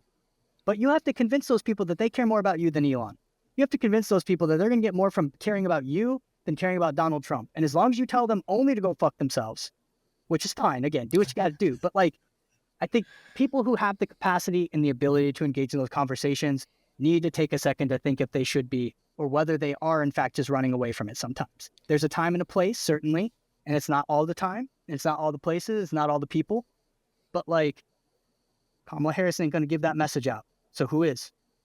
That's all I'm saying. Who's doing it? Because again, I don't see it on the news. I don't see it from our politicians. Who's doing it? Someone's going to have to say it. Might as well be people that like actually, like you said, just name people who need to say it. it's such a concept that, like, talking to people within your actual and real life community or your family or friends would have more of an impact. What a concept to have, right? Like what a belief system. Is real. Community is real, and people that have a personal connection to you are going to listen more. Like, that's just a fact. And like, that's just how your neighbors are still your neighbors. Yes. Right? Like shit like that. It's like you do live in a community. Even if you don't like the community, you live there. So it's like, if you're stuck here, if you're in a community, if you see a weakness in that community, if you see a place that needs change, you could try to engage with that. You should try to like make those changes. I know everybody thinks that like on the internet, it's all about like, everybody says like organize and unionize and all that. Like, yeah, you can do all that. But like, not everybody understands what that means. And not everybody's going to be an organizer. And like, not everybody has the time or the ability or the resource, whatever. That's fine. Or even lives like, in an area that has organizations, right? Right. Yeah. Or like, again, yeah, like there's a lot of reasons, right? But it's like beyond that, it's like, there's a difference between doing things performatively because you want someone to pat you on the back and just being a normal fucking person who recognizes that the community around you is going to be reflected by your participation in it. That's always the way I've engaged with the world. I got into special ed. I got into teaching because I saw that there was problems in these spaces and people were not getting what they needed. I even became a college professor trying to help change that system, only to see that like the school system is broken. So instead, I literally went and tried working on this other thing to help people who are getting kicked out of schools instead. Because where are those kids going to learn? You still have to care about them, right? Like, I guess the point is like everything I do in my life is more about like, can I make a change here with a person who can look me in the eyes? I don't need a pat on the back for that. I just want to know that if I can change 10 people's lives positively, honestly, that probably will do a lot more than telling 100 people on the internet that I did a good thing. Yeah. No, I think like, that's a worthwhile thing for people to remember, especially in like the online age of like argumentative discourse and just like that being the focal point of what everyone seems to put their barometer on, you know. Daughters of Liberty or whatever that shit was, banning books. That was like 12 people who traveled from state to state protesting school boards, and they got books banned like all over the country. Yeah. And I'm not saying that that's like a good thing that they did that, because it's not. But what I'm saying is it's kind of inspiring. If all of them can do that, then why the fuck can't 12 of us do the opposite? Mm-hmm. That's the part that I'm not seeing ever. I see people like constantly saying that like, oh my gosh, like everything is so fucked up, which it is. But it's like most people aren't willing to also say like, what can I do in my little space in the world to try to change it? You know, like we do have to like give a fuck in ways that aren't just protests too. It can't just, because protests draw attention to something, but they don't solve anything in that moment. They're drawing attention to it. You still have to have a solution. You still have to have like, okay, you're looking, now what do I want? Right? And like a lot of the things that need to change still require people to be taking action. And so like, you should go do all that shit. You should be engaging in political discourse. You should be engaging in ways to express your opinions, you know, in whatever ways I think people feel comfortable, because that's the way you're going to be most effective. But like, you live in a community and there's nothing more valuable or significant than you convincing people who actually are invested in the fact that you exist, that they should change their minds. Yeah. I mean, I think that's, you hit the nail on the head with that. Absolutely. I don't even know how to transition from this conversation to the music, but we're going to try. Here, I'll get you actually. So I wrote this album in anticipation of Donald Trump winning. Okay. It is literally about being stuck in a time loop where you are not the main character. And ultimately, you kind of just find a way to exist and find joy in that space and understand how you can find personal agency in a world that's beyond your control. That's what the whole album's about. And it's really about like creating that life, still investing in kind of what we're talking about, right? Like investing in that relationship, investing in being in love, investing in your personal life still, like trying to move forward and still allow yourself to live life, because like otherwise, like they literally won. Like they want you to not go live life. They want you to not be happy. They want you to not be fulfilled or whatever. And like, you know, so that's like kind of what this album is about too. It's like, go out there and still like live life, do the things you can to like make changes in your personal life to create that change you want to see. Well, that's really cool. That makes a lot of sense. I guess like if you break that down a little bit more for me, because obviously we talked about the really cool things, like obviously like the kind of multimedia approach you've had for this, as well as the kind of sonic elements that you use. You know, you literally showed the synthesizer at the beginning, kind of like really indicating what kind of the sonic influences are. But if you could dig into that a little bit more for me, we could do track by track here. I know like a lot of the songs are relatively short. They're you know, typical 3-minute length kind of songs. Some of them have a lot of lyrics. Some of them have about, you know, 6 or 7 lines.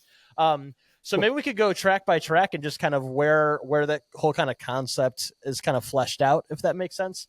I know obviously start screen on this one is the intro. It's an instrumental. But lyrically, the next one, Nelson Comes to Visit, which is the title track. What can you kind of say is in relation with the lyrics, or kind of the message you just said there with the overarching concept of the album? What can you kind of speak to with this one?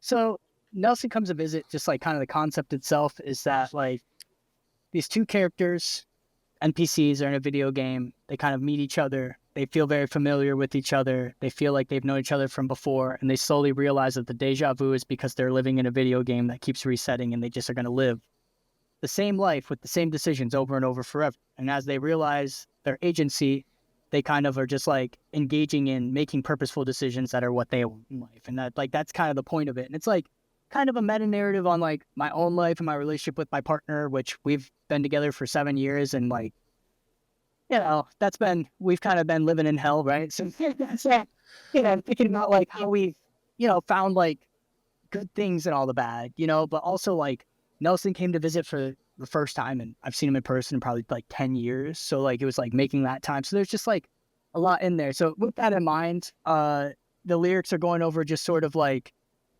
noticing that this other character is paying attention, saying like, why is it that you're interested in me?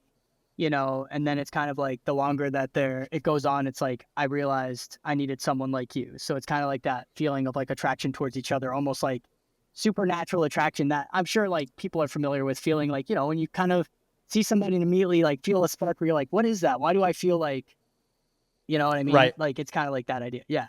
Very cool. That makes a lot of sense. It's kind of cool that you kind of bring this in as a meta narrative, both with like the kind of NPC characters in a video game, and can kind of relate it to the idea you brought up earlier of kind of like living in like a cyclical hell, like in the real world too. And that's like really cool that both of those can kind of mesh like that. That's awesome. Unfortunately awesome, I guess. But actually awesome. The next one, I'm guessing this kind of goes in a trajectory of like, well, I guess I'll let you spell it out. I'm not going to guess. But the next one, Saturnville. Where does that kind of go with the story, and what's the lyrical background there and the development of the characters? So Saturnville is kind of like, now that they know each other, they're kind of like in a relationship together. This is actually a reference to when my partner and I first met. The first year we dated, she lived half an hour away, and I used to get off work and drive like 45 minutes, an hour to go see her every night, and then drive 45 minutes or an hour back the next morning to go to work and then do whatever. And so like we kind of had this like long distance sort of thing that we were doing, which is a lot of what this is referencing. Also though, this song is called Saturnville because it's based on Saturn Valley, and the fact that that's like the first reprieve you get in Earthbound, where like everything's kind of like you get healed for free, and it's kind of like a chill spot.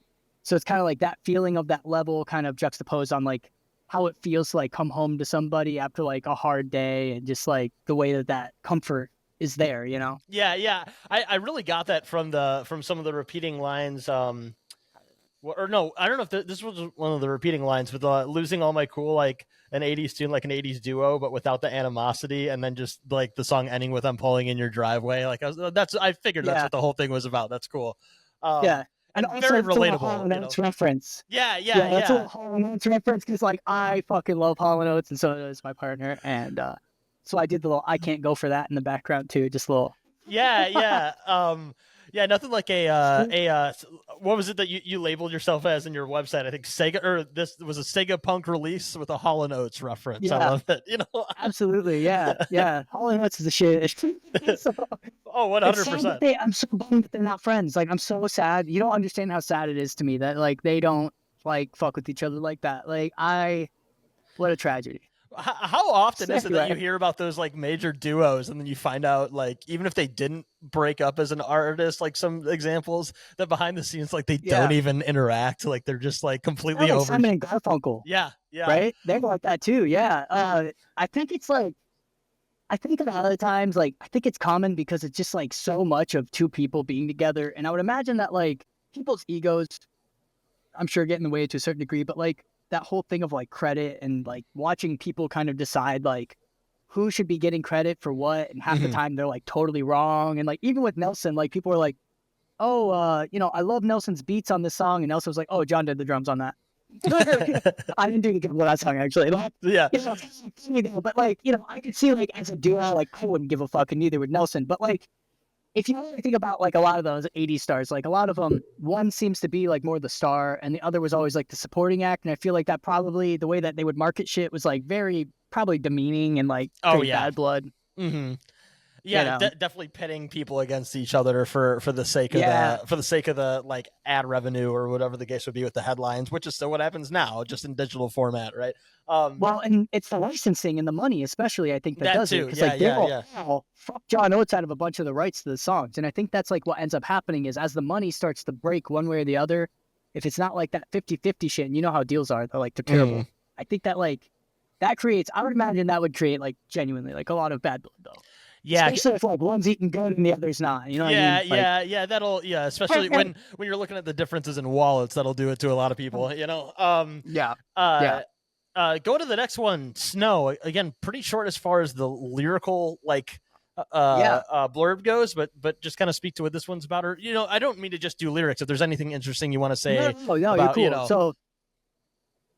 So I will so Snow is like, it's hard to explain, but like that, the feeling that song has in its final version feels almost exactly like how it felt when we made that song in the room that night, like the feeling of that, like it was so chill and so like comfortable and like warm feeling when we did it. And like that song ended up like capturing that feeling really well. And like Nelson did a lot of the synth on that, and like the initial kind of like the driving sort of synth in the background, that like wah wah sounding sort of synth was him. Yeah.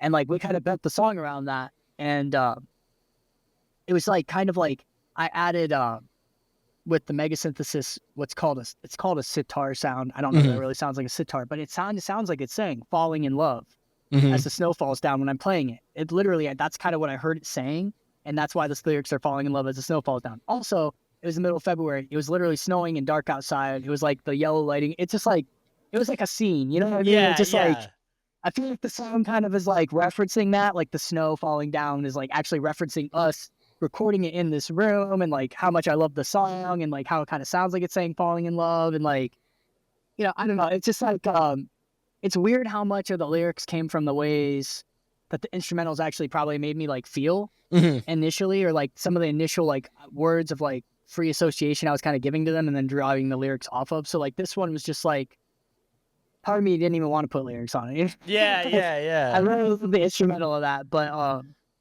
also just like that song was just like probably one of my favorite songs I've ever made, just like from the like feeling of it, you know, like I was really happy with that vibe. It does give the vibe of that. And I always love when you can end up, because I don't know how you are when it comes to lyrics in general, but for me, I often like have sort of ideas of different things I would, you know, a lot of the stuff I do is like hyper political too, so it's a little easier. There's like, oh, what's Google, what's burning today, and then you can make a song out of it. But but you know, sometimes there's been certain ones like with the group that I do, or the project I've been doing with my bandmate Simon, where he'll send over a song, and like usually for us, obviously it's more like angry or something like that, but it'll be like I'll get something in, just like you said, you'll hear like a riff or like a sonic thing, and it's like that feels like a lyric, and it pulls like words out of your head that you maybe wouldn't have even thought of before. I always find that fun when the music can kind of set the scene for like what the topic is, rather than you like sort of trying to pull inspiration from somewhere. That can kind of be like a really cool, like in the moment feeling, you know? Yeah, for sure. I actually write most of my music that way. So like I kind of will have like overarching ideas after I make like a couple of instrumentals. I'll usually have an idea of like, okay, this makes me feel this way. These feelings could relate to like these topics. And like in some ways, like my music is like political, in my opinion, in the sense of like I am talking about and trying to like interpret like the experience of living in these systems, more so of drawing attention to like the way that it feels, or like the ways that you would participate. Because like my biggest issue with like punk, not, and this isn't criticizing like your lyrics or anything like that, by the way, but like for me as like a musician, like I feel like I'm not going to be able to write a song that's like straight political a lot of the times that's going to sound genuine. Yes. I can only tell you kind of how it makes me feel, but I don't always know how to like articulate the point necessarily sometimes, or like I don't know that there is a point a lot of the times anymore to a lot of things that are happening. It's kind of like beyond anything that so like for me, it's like I struggle with that. Now, that being said, I have started writing a couple songs that are political. I'll send to you, but that's pretty easy because, you know, it's hard to not feel that way. So like, talk about buying guns and shit. Yeah. But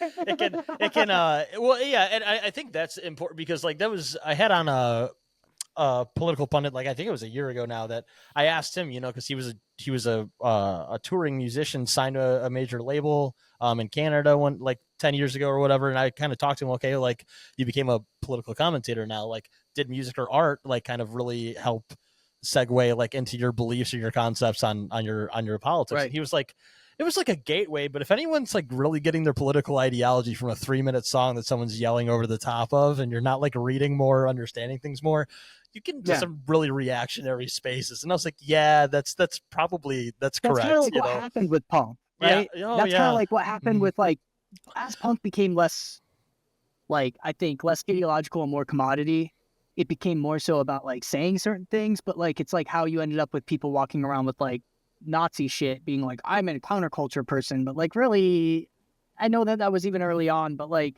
I think some of that stuff is like basically what you're saying though, right? It's like the sales pitch of an idea or like the most basic essence of an idea without the nuance or like the understanding behind it, to really like, I don't know, like engage in a meaningful way that is like genuine or like understanding of who you're actually advocating for or like what you're advocating for. Because like anybody who's like advocating that like fascism and Hitler is bad, I don't think that walking around with swastikas on is making the point you think it is, even if you think it is. Yeah.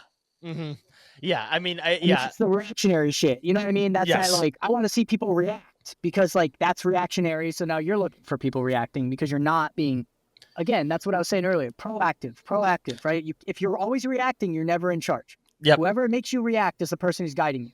So you have to quit reacting and you have to decide, what do I want to do? I'm going to commit myself to that and like move forward kind of thing, you know? So like, yeah, I just feel like, you know, that is a big thing about it is like lyrically, even with this, like, it's kind of nebulous, right? Like I'm telling you there's like this story or whatever, but like, it's not like I'm spelling it out in detail per se all the times. And like, there's a lot of like, you know, just like life in there, I guess. And I think that I would like to find also though, like, I think there is a middle ground probably for people. I think, you know, of be a course. little more political sometimes. Yeah, But, yeah. like, all of it's you know, good. It's just keeping it in perspective that you're, I guess, like people that get super self-important about like them having a messaging with their art, and it's like that. But yeah, that's fine. That's great. I do that. But like the idea that that's going to make some impact as opposed to more real world things that you need to do or understand or read or whatever. It's just, it is what it is. It's more of like an expression. For me, it's more like catharsis and yelling. Like, it's like, I can't stand on the corner and scream this shit. So I guess I'll do it into a microphone with some music, you know? And it's community building, right? Like you can find people with similar, like-minded people or people who hold some of the same values, which is like a shorthand or heuristic into finding like people that like could be a better community for you or something. Right. Like, obviously there's always like, I think political music's good. I like a lot of political music. I grew up in the punk scene. Like I make political songs even sometimes, but like, it's just like, I think we're talking about the same thing though. It's like that performative sort of like bullshit political version versus like actually saying it because you mean it, actually caring, actually knowing how to communicate it too. Cause like, I think a lot of people maybe have political ideas, but like for me personally, like I said, like political ideology in a song is like, I'm not good at it. Like, I'm going to be like, oh, let me talk about John Locke and the State of Man. Like, or Thomas Hobbes, right? State of Man. And John Locke was the social contract or whatever. But, like, they're both social contracts. But I guess the point is, like, who gives a fuck? You know what I mean? It's right. I can't talk about it. But, like, you know, I wrote a song right after Trump got elected called I'm Going to Buy a Gun. And it's about, like, investing in your own community and, like, gun safety and the fact that I'm buying a gun. And like ultimately, like that's a very political song that I think is very clearly political.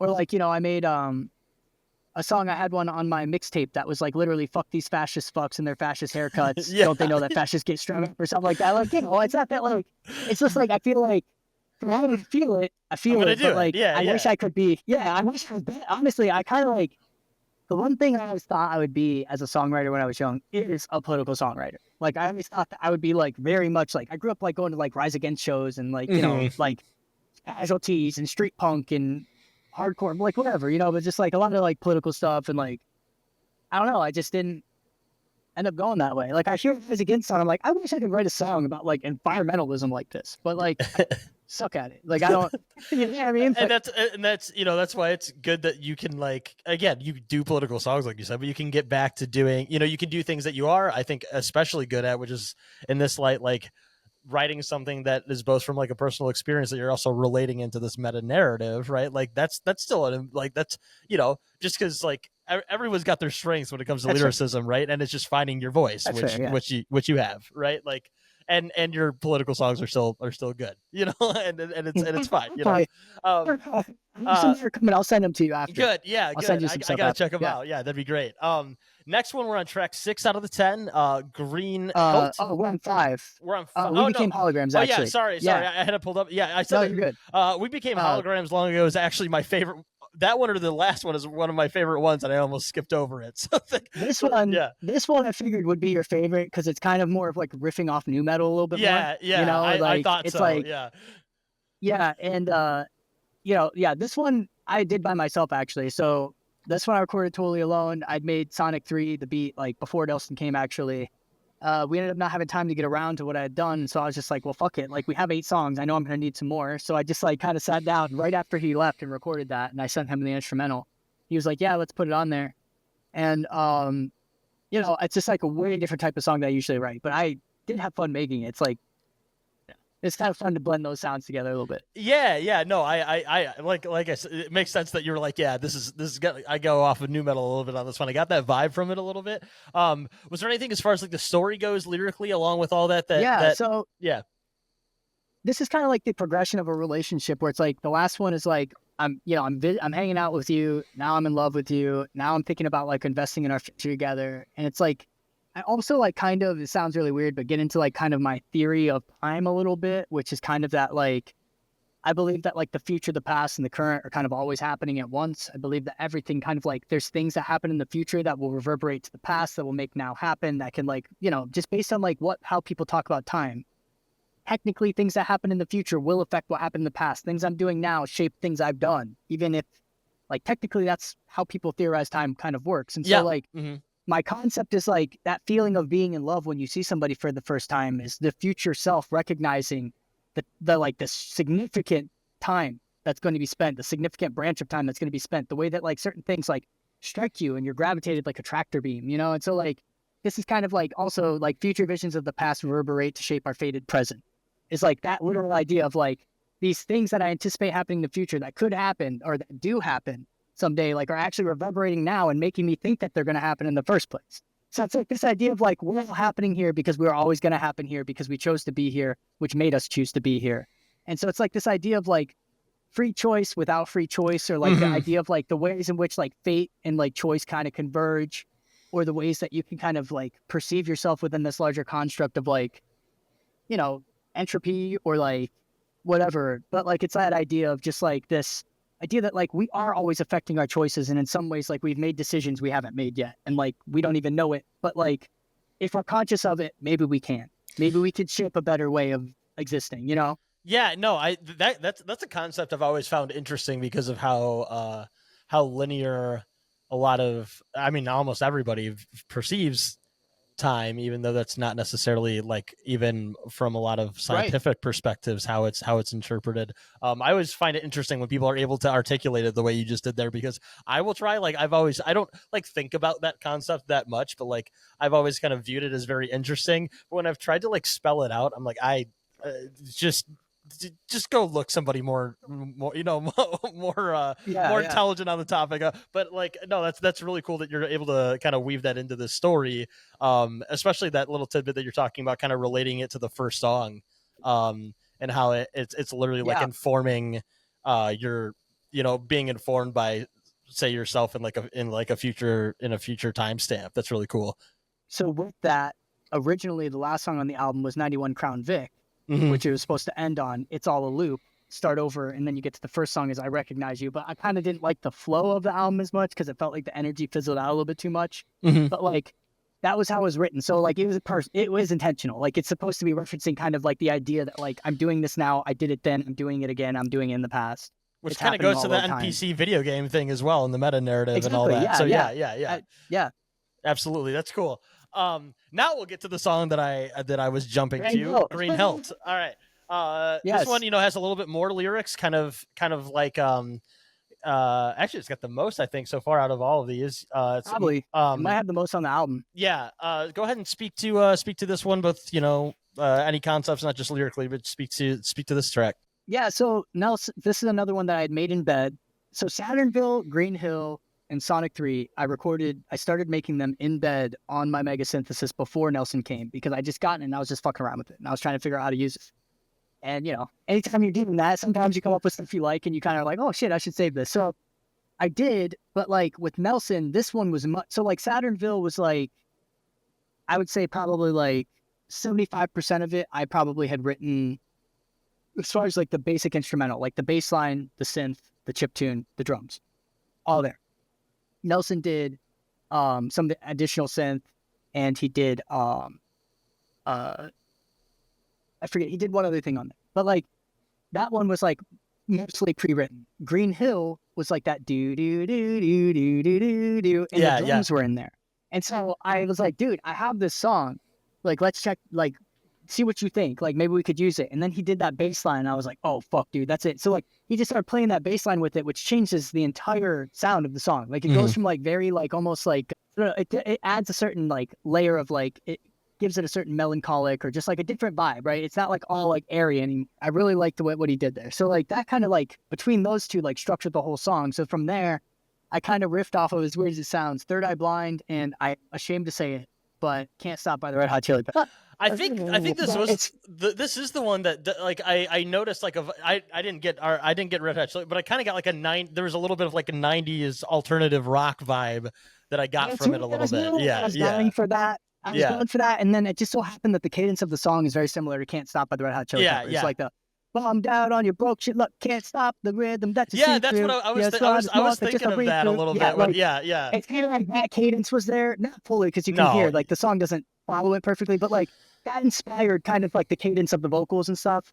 And I was trying to think about like how Third Eye Blind. I always think like if I'm not sure how to sing something and I want it to sound kind of like poppy and catchy, I'm like, how would like they have sung, or like what would they try to contribute to the song? And then I never sound like them, but it helps me get into like more of like that poppy like. The way you dance it on the day that you do the things and you're doing it like this versus like kind of like the emo thing, you know what I mean? It's just like a different energy. And so I was trying to kind of like pull from that a little bit, which I actually, and the other one was MS Paint for the chorus kind of, because I love MS Paint. I've been listening a lot. So like, I kind of like tried to blend those ideas. I feel like, I don't think anybody would pull those three specific things off from it, but like, I think it sounds cool.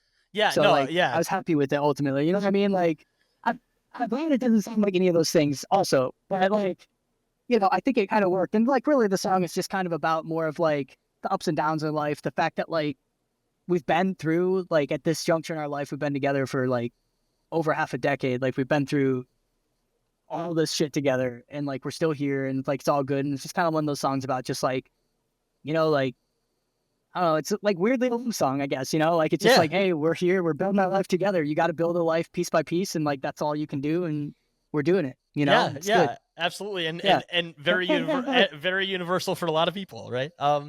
It's just like, you know, not focusing on the bad, right? That's like the point of the song is like all this bad shit happens, but like you're doing it, like you're doing something in life, like you're still moving forward, you know? Absolutely, great one. I keep saying this about a lot of that one. I think I stuck out to me. I think especially with a little bit of the different, like you said, a little bit of the different vibe to it. It stuck out in a really cool way. Next would be Halloween City. Just gonna break that one down. Yes. So Jake from the Marrier. So I showed you the synth part. Like I did all the synth and stuff. So then Jake from the Marrier, I had him do the guitar on it because I was like, you know, obviously I've done some songs to the Marrier. I'm sure you know that because I think you are familiar with Jake. I've done like 3 songs to them. So like we work together and that like we kind of know each other's like vibe. And he loves The Cure, and this song just kind of sounded a little bit like a gothy. Like I could hear like the kind of Cure-ish sort of like guitar in there. Yeah. And so I was like, Jake, like I kind of want this to sound like The Cure a little bit, but like you know what I mean? So I actually had already had the vocals in there even, and then he did all the guitar and stuff, and I figured out what I wanted to use and mix it in. But like, so that was like a last minute addition. That was actually the very last thing I added to this album before it got mixed, was getting the alternative version of that song with the guitar, which turned out way cooler just because like the guitar is so good. But and then it's, you know, it's just about kind of like being with somebody who helps you kind of like be the person you want to become versus the person that like maybe you feel you are, or like the person other people try to force you to be. So it's like about like putting on costumes and like, or maybe like being able to take off a costume, right? It's like both. So like one is about putting on a costume you want to be, one is about taking off a costume you want to be. And so it's like about like being able to be the person you want to be in life, whatever that requires, whether that's like stripping away these things about yourself that people attribute to you that you don't like and you want to change, or whether that's about like adding or like adopting new aspects, you know, in life, and like being with somebody who like cares enough to like see that and validate it for what it is. I like that between the two back-to-back verses where you say, so you put on your costume, like you said, so you put on your costume for me, and I tell you it fits so nicely. Under dim lights you smile so sweetly and say, this is actually me. So I take off my mask to show you the monster who hides underneath, but you don't recoil and you say to me, that's just a person I see. I thought those lines were really cool. I thought that like, that was like, damn, I wish I wrote that. That was good. Thank you. Yeah, absolutely. And yeah, the little bit of the like again, kind of like talking about that '90s alternative vibe for track Yeah, 6. definitely. It's in the same way like the Halloween City, like you could feel that kind of like goth like I never know how to describe the Cure correctly other than just goth, I guess, but like that kind of I vibe think there with technically like goth. I think they're like kind of the original goth. So it's like, yeah. But regardless, genres are bullshit, whatever. Yeah. But it definitely has that kind of vibe to it, especially with more of the guitar kind of centered in parts of it, you know. I was so happy. I was so happy with what Jake did. Like I was like, whoa, like Yeah, it's like he nailed it, you know. So it makes the song that was sick. again different, have its own character, and like still kind of sit well on the album structurally too, which is cool. I also yeah. just to like add to that too. The part of the reason why I wanted guitar in that song is because like I didn't want this to be a synth album.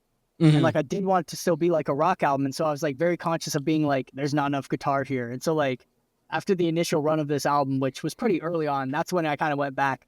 Saturnville had guitar. Holograms did not have guitar though.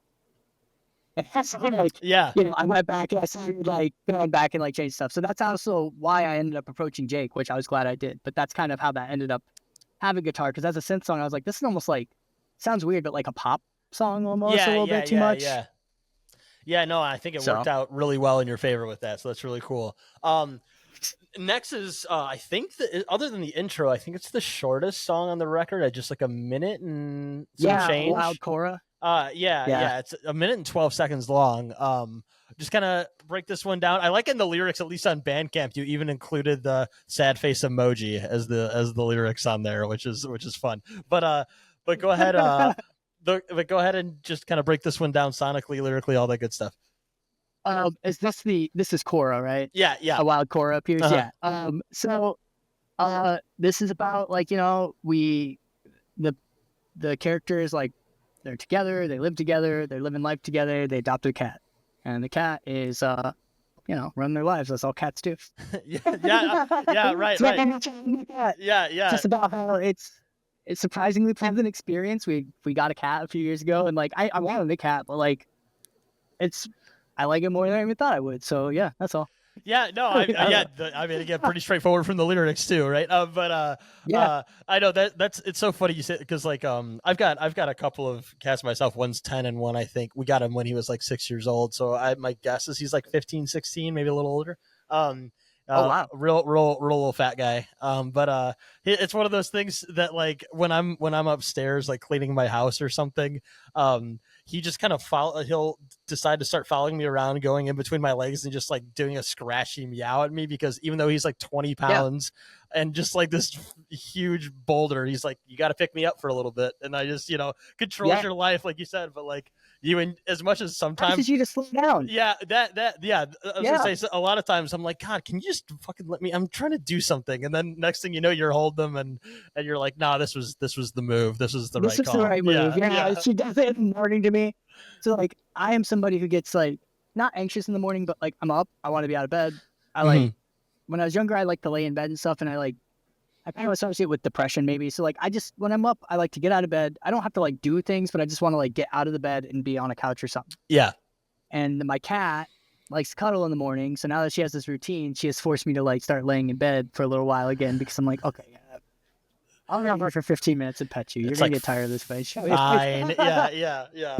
No. You late to work. It's okay. That's like, yeah, right. It is like, I know, it does make you stop in your tracks and like check your morning anxiety or whatever the case may be, right? It's good though. Yeah, no, it is. Underrated emotional support animals. Get to the second to last track, which you said was initially going to be the final one. The 91 Crown Vic. Go ahead and speak to this one. I always like with Crown Vics, it's funny, like just the title of it. I always think of like obviously like old cop cars and old taxis and stuff. One of my friends exactly what it's a reference to. One of my friends, or my cousin that I grew up with, he owned like his car he owned for years. It was like a 300. They bought it for $300. It had like 200,000 miles on it, and it was a taxi. It was just like a Crown Vic. Hell yeah, taxi. That's just like what this song kind of made me think of when I was listening to, but I digress. Go ahead and break this one down for me. It's related, actually. Nelson's first car was a 91 Crown Vic, which is why it's named that. So that song, just like the acoustic, when he first heard it, like it reminded him of like nostalgia or something. He was like, 91 Crown Vic. I was like, I really like that name. So I found like, you know, I put us on a car and whatever in the picture. I don't know if you've seen all the covers, but like there's a different cover for every song. And I've made, so like this one is like on a Crown Vic or whatever, right? Yeah, But, yeah. so this one, yeah. So Nelson did the chopped acoustic sample. Like it was just something he had found and like he had a license to and he chopped it up or whatever. And then I basically did, and he did the drums, I think. And then I did everything else on the song. And so that one was like, it was kind of cool because he got to be like the guitarist of sorts. And I Yeah. got to kind of just be like the synth guy totally or whatever. But it was like a song that was just like really, from the minute we heard it, like literally everything was like one take for the most part. Like he chopped that up, showed it to me, we recorded it. I started doing the synths, and each one of those synth lines is just like basically one take on each. It just kind of like felt, it's a song that came together on vibes and feelings and just like whatever. And, you know, it ended up being really cool. So as far as the song itself, like the lyrics go, again, it was supposed to be the last one. So it's also about kind of this idea of like, you know, yeah, we're looking at this fucked up world and everything's burning down and we're not really in charge of it. And maybe somebody will save us, but likely not because we don't matter. But, you know, I'm here, you're here. That makes it feel a little better. Yeah. Let's hope we make decisions that are worth reliving if we have to. Right. Which again, really, like, obviously is universal, but then I know I keep saying this, but really goes back to that like video game NPC narrative, like the sort of like self-aware NPC. Like I that's like cool. Like you said, when it was initially said, like that is a cool like kind of ribbon on top, like of the concept, you know, or ribbon. Yeah. What, you know what I'm trying to say? I can never say Yeah, correct phrases on this show. On top, right? Oh, on top, whatever. Yeah. People will hear it and complain about that. I never get I never get turned of phrases correctly or anything, but it's fine. Last one here. First, you know, obviously we could talk about it in general. It's only in death will you truly know rest. You could kind of say why you chose to change things around for this one to be at the end. I know you alluded that a little bit, and then just kind of break it down to wrap up the album.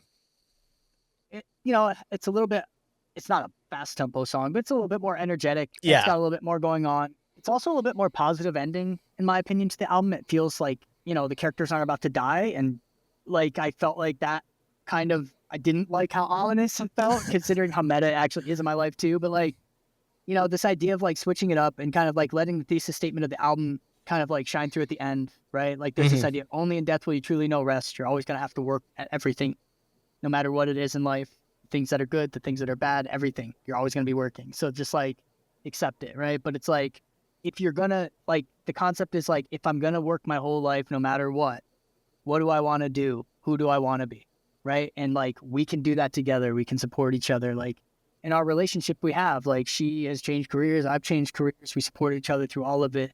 We helped each other out. We picked up the slack, you know, and like we support each other. And like, you know, it's like, you can only, like when you're with somebody who's good for you, you both can grow as people. And I think like the constant toil that we all constantly subject ourselves to feels pointless. But like my whole point, I guess, is that like I refuse to let it be. So like if I'm going to toil to do something that can help people, that can make me better at things, that can allow me to like create something or to help other people. But like, it's not just going to be me toiling for the sake of it. And it's like also going to be me being better and doing trying to find ways to like be the person I hope to be in whatever context I can, and vice versa. And like, you know, I feel like that's a really hopeful message, and just like a good thing to remember is like, you're working every fucking day, all the time. What are you working for? Beyond money, right? Like beyond money, beyond survival. Like, what is it? What do you want to show for it? Like, and I think about that.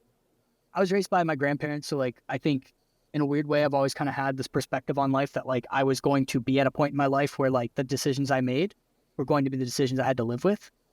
I got to see, you know, repercussions of maybe people's decisions that didn't make them the happiest.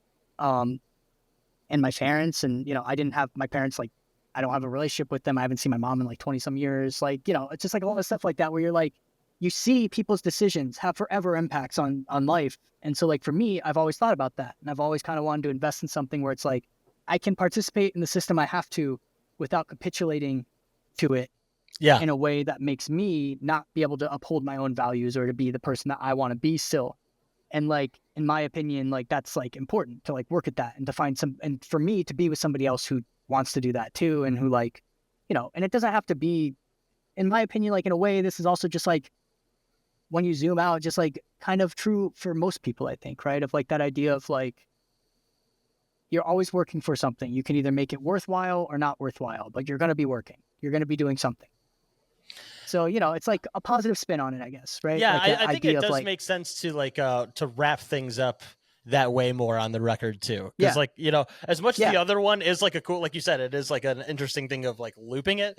I think this is still like it's like it can kind of feel like even in the narrative of it that you recognize that on the second to last track, and on the last one you're still kind of throwing in there that we can still do whatever we want to do, and we should still do. Actually, that's kind of what my thinking was. It's like, this is like the idea of like, otherwise it feels very like defeatist, which I don't like. Yeah. And again, like sonically too, like there's like an ebb and flow to it, but like, I didn't like how like negative it felt, even though it's not necessarily a negative song. It's kind of like, I lost, I gave up.